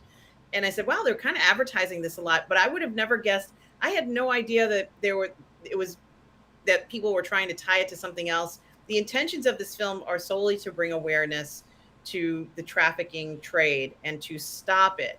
And what they're trying to do is to encourage others to do everything they can to stop that type of abuse. So I'm shocked to hear that anybody has any impression that there's any other intention other than trying to free people. And he goes out of his way to, I think in the film, to rescue one person. It's based on a true story where a young boy who was liberated by traffickers asked this guy to go rescue his sister. And it sent him on an odyssey to try and find. Look, children being trafficked is an incredible problem around the world. The sex trade, it's horrific. And with all the money that's floating around in the world now, there's just terrible things going on. I heard an interesting story that there was watching it. It was on YouTube. I've been watching a lot of true crime stories, but there was an influencer that was asked to come to Miami for some kind of an event. And this influencer was paid money, and the plane ticket was bought, and she was given 2 plane tickets, and instead of bringing a girlfriend with her, she brought a guy friend. And when they got out, they came out of the airport at Miami, and this guy came to pick them up. The guy freaked out. She brought a guy with her, thinking he was going to pick up 2 women, and drove away and stranded them at the airport. And it turns out that there are many. This happens a lot where influencers or people that are online, or they have online women are being very rich people or whatever that like them or whatever will pay to have them come if they're not suspecting of what's going on, and there's a lot more people being trafficked than people might think. And that's the thing. That's what is I thought that's what this movie was about. You know, it was about exposing the trafficking trade, but because of, you know, Jim Caviezel's politics or whatever, and it's unfortunate that the movie is like, I haven't seen it, so I was following the idea that even before I did this show tonight, there was something about CNN coming out against this movie, and the media is calling it the QAnon movie, which just because of who's involved. So I'm really shocked by that, and it's really too bad that it's getting that type of representation. It has nothing to do with them at all. I'm definitely not shocked, because this is what they do. So it's crazy. It's crazy as it sounds, man, but it's like, wow, like they, you know, something like that. That's, you know, it's really, really a touchy subject matter, but then you just kind of link that to an organization. made up organization. It's incredible. Yeah, I mean, It and is, and you know the thing about it is there are organizations and people, very powerful people that are subverting our democracy on many different levels and all of that, and again, unfortunately, it's all about money. yeah. I wish it was about more. Just a few more, and then we'll end the show. Scott Bartholomew says, Rob, what is your wish for a big movie adaptation? Look, I want to see Dan Simmons' Hyperion Cantos, Hyperion and Fall of Hyperion made either as a movie or a TV show. Mark Spector's Avatar says, I saw the Total Recall remake at a theater that Bryan Cranston used to own. There was a Q&A, and he stated that in the final fight, he caught pink eye from Colin Farrell, and you can see it. Really? That's crazy. And Bryan Cranston, I believe him. I believe him. That's crazy. Glenn Mark says, I'm writing an intelligent yet zany goon show-like take on time travel called People Owe the Loose Screw. I've been spawned. Do you know The Goon Show? I don't know The Goon Show. I know the book about the Goon Squad, but I don't know The Goon Show. Do you guys know The Goon Show? No, I don't. I'm sorry. Not at all. I don't know that either. Alon Abadi, who made that picture you were making fun of me earlier, of me jacked. Alon made that picture. He says, y'all look so fit, beautiful, and handsome today. Wow. Look at, I love that. The billowing your hair. That was a perfect move. Look at that. Yes, you do. Wow. I love that. And they'll take us home, Cobweb Bobbler. Our last question of the day, or last comment. Hey, Rob, have you seen the study Lego did on how boys and girls differ in how they interact with toys? The results could answer your question on today's obsession of seeing yourself on screen. That is very interesting. I do not know. I mean, if you listen to people like Jordan Peterson, and every time I bring up Jordan Peterson, it's not that I'm a Jordan Peterson acolyte. I read his book, 12 Rules for Life, and I've seen him speak a lot, but he's always talking about the differences in men and women, and he is a professor. But he talks about this. He's talked about this, and it wouldn't surprise me if there are those differences. But now I want to look it up and find out what the Lego study is, because boys and girls play with things differently. I mean, it's the idea that we think men and women are the same and not different is weird to me. I mean, I grew up with a sister. Yeah. She and I were different. Yeah. Because she was a girl and I was a boy. Exactly.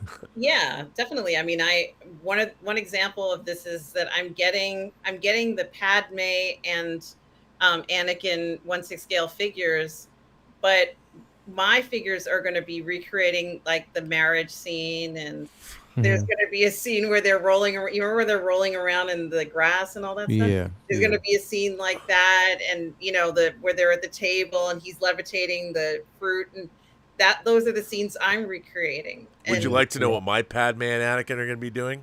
Sure. I can't tell you. We got one. Khmer Gaming says, any of the Strange New Worlds writers serve in the military? The way Erica Ortegas talks back to her commanding officer would place her in the brig. The way everybody talks in that show is so casual and anything. But so I am with you, Gaming. It's ridiculous. The only thing I liked was the relationship between Patel and the captain. I kind of liked that couple together. Yeah, that was also the episode. I'll go with that. But that's another problem. It doesn't feel. That's another thing. I don't believe it. I don't believe Strange New Worlds. But now we're ending this wonderful show. What a great show this has been, guys. Yes. Right now we have 500 viewers watching this show right now. Yes. 500 viewers.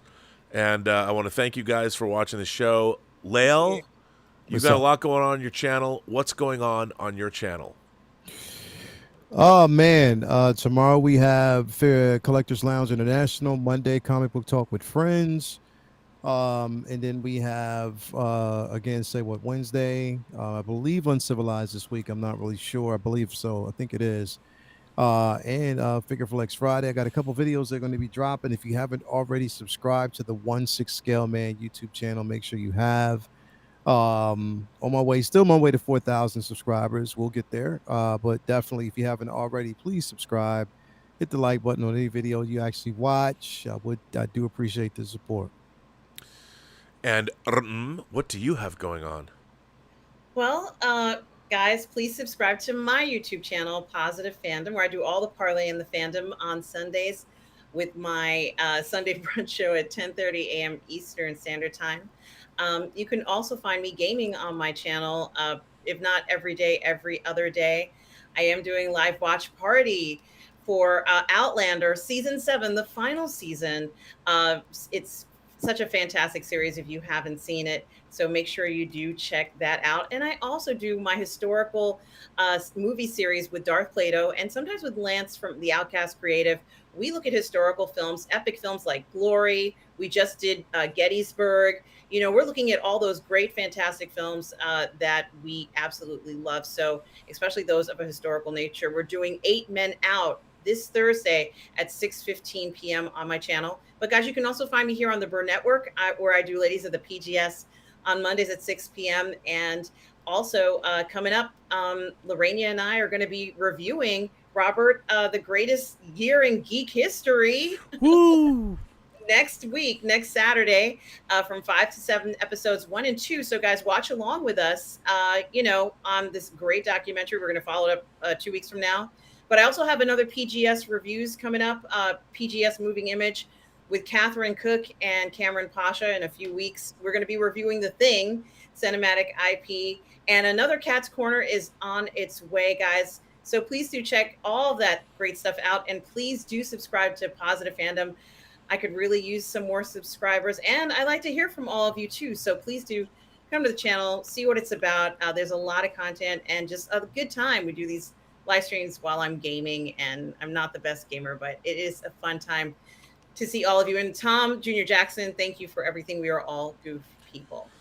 We're all good people. I want to thank my moderators. I want to thank all of you viewers for generously supporting the channel via super chats and tips and memberships. We had a great membership call today. So every 2 weeks, we have these hours and hours long membership calls where all the members come in and we have conversations.